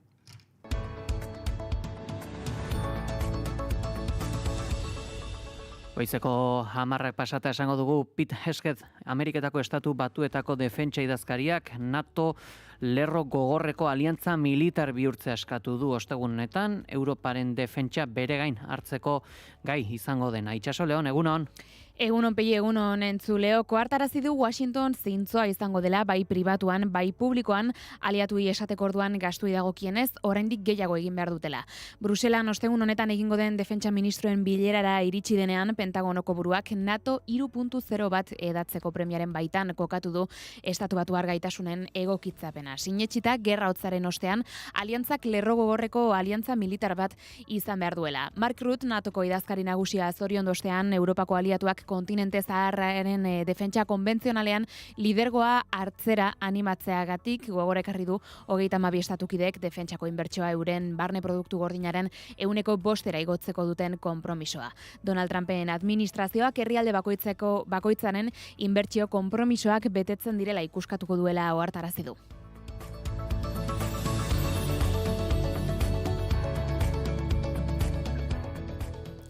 Eta bestalde Jose Luis Rodríguez Zapateroren auzira itzulita, Zapaterok ez du epailaren aurrean hitz egin bere kutxa gotorrean aurkitutako bitxien jatorriaz, aipatu izan dugu, baina errege arabiar baten opari zaharra izan daitekela esaten da Juan Carlos Borboikoaren ibilbidean, behin eta berriz errepikatutako gaia eta nahiko ohikoa Espainiako estatuko goi esfera ustelduetan. Zerrenda bereziki oparoa da Juan Carlos Borboikoaren kasuan, ezaguna baita ari hainbat opari arabiarreman zaizkiola, direla bitxiak, jatorri ez ezaguneko milioi askoko kopuruak, luxuzko ibilgailuak edo jateak. Ez dira arabiarrak bakarrik izan gainera, kasu publikoietako bat, Balear Uharteetako 22 enpresarik erregeari 2000 urtean egindako oparia izan zen fortuna jatea. Juan Carlos Borboikoak 2013 urtera arte erabili dizuen, ia abdikatu arte, eta ondoren ondare nazionalari lagazioten. Ba hori guztia ez da legez kanpoko Espainiako estatuan, harritzekoa bada ere, arazoa beraz egiturazkoa da eta gauzak horrela, asteazken honetan Ogasun Ministerioko teknikariek 150 eurora mugatzea proposatu dute funtzionarioek, kargudunek eta langile publikoek onar ditzaketen oparien gehieneko balioa. Eguraldia eta trafikoa naiz irratian. Eta ordu honetan konpondu zaizkigu errepideetan gaur goizean sortu diren hainbat arazo, baina indarrean jarraitzen dute beste batzuek esate baterako bidelanek autopilaketak eragin dituzte N250 errepidean, Gamarraldean eta Gasteizko norantzkoan. Autopilaketak ere beste puntu batean N622an Zigoitian kasu honetan eta hoiek ere Gasteizko norantzkoan eta Gasteizen bertan Abat errepideko 355 kilometroan autopilaketak dira ere Irungo norantzan. Hoiek guztiak esan bezala inguru horretan gaur goizean dauden bidelanak direlata. Eta ostegun honetako eguraldiaren berri Iker Ibarluzeak emango digu. Giro eguzkitsua eta bero zakarra izango dira izpide ostegun honetan. Goizean Kantauriar isurialdean, baina bereziki kostaldean berriz ere hodei basure bat edo beste agertuko da, baina nahiko azkar jasoko du. Ondoren lurralde osoan tarteka erdi mailako hodeiren bat ostarte zabalekin tartekatuko da eta giro eguzkitsua izango da. Arratsaldeko lehen orduak antzekoak izango dira, baina arratsalde erditik aurrera berriz ere bero hodeiak garatzen hasiko dira lurraldearen hegoaldetik barrena. Eta azken orduetan han-hemenka ekaitz isolaturen bat edo beste izango da, bereziki lurraldearen hego mendebaldean, hau da Araban eta baita Bizkaia mendebaldean ere, eta bestetik Ipar Euskal Herrian, hau da gehien bat Baxe Nafarroan eta Siberuan. Gainantzeko lekuetan zaila izango da ekaitzak lertzea, naiz eta ez den baztertu behar han-hemenka ekaitz isolaturen bat izatea. Haizeak goizean hego-ekialdetik joko du, arratsaldean ipar mendebaldeko haizea nagusituko da eta lurralde osora zabalduko da. Temperatura minimoek antzeko jarraituko dute edo egitekotan ere zertxoa gora egingo dute, 16 eta 23 gradu bitartean errendituz, maksimoek gora egingo dute eta nabarmen xamarrak gainera bereziki ipar partean, bertan 27 eta 37 gradu bitartean errendituko dira maksimoak eta hego isurian 33 eta 18 gradu bitartean, temperatura maksimoetan freskonak kostaldean, baina bereziki Bizkaian emango dira. Altuenak aldiz, Erriberan. Gauzi hauekin geldituko gara. Eskerrik asko Itxaso. Eskerrik asko Pegi. Eta joan aurretik agurtuko ditu ere bigarren kafeako kideak, Inigo Asensio eta Goiuri Ezeiza, egunon? Egunon. Egunon, Pegi. Beno, jakin nahi dugu, ostegun honetan nolako kontuak aipatuko dituzuen ere? Gauza bat garbi utzi behar dugu, eta da atzo Ines Osinagarekin izan genuen solasaldia oso motz geratu ziegula, eta 12etan saioa agurtu bezala arekin aritu ginela beste denbora luzez, eta gaur goizeko 11 eta 4 12etarako bidea atzo Ines Osinagarekin izandako bigarren kafe, uste literalki bigarren kafe bat izan zela, hori entzuten igaroko dugula, baina gauza gehiago izango ditugu. Amarotzeko antzerki astearen inguruan ere ariko gara, Mai Gorostiaga Pozo gaur gurean dugula baliatuta, eta Goiuri Akaitz Sarasola dator, baina uste dut ez zuri eta ez niri, ez digula kontatu zerren inguruan ariko garen. Ez. Baina azterketa daukagu. Bai, azterketa daukagu, ze ikastaro bukaera da, badakizu, gaur ekainak 18, ja guk ere, usapa pasada, baina guk ere kurtso amaierako azterketa uste izango dugula gure basozainarekin. Hoxe, Pegi urrengo 2 orduetan maite duten ostean, gure entzuleekin elkar banatuko duguna. Ondo, txuletaren bat edo behar badin bauzue, pasabixua, Txuleteroa izan daltzara, Pegi? Pitxin bat bai. Ikasle ona ere bai, baino tarteka... Denetik pixkat izan behar delako, denetik probatu behar da, ezta? Zuek? Pertsona eklektikoa, guk nik egin ditu datzuk eta kanbiazoak ere bai. Hori, kanbiazoa egin genuenekoa klasean ikaragarri izan zen, behin bakarrik nahi dut. Itzo ingo dugu horri buruz ere nahi baduzu egunen batean. Zaindu, Pegi. Ondo segi, eskerrik asko. Eta gure partetik besterik ez esan beharrekoak esan da, joateko tenorea heldu zaigu. Gaurkoan ere, bihar ere bueltan izango gara, bihar ostirala, eta gainera, 201. saioa. Ondo segi, aio! Naiz irratia.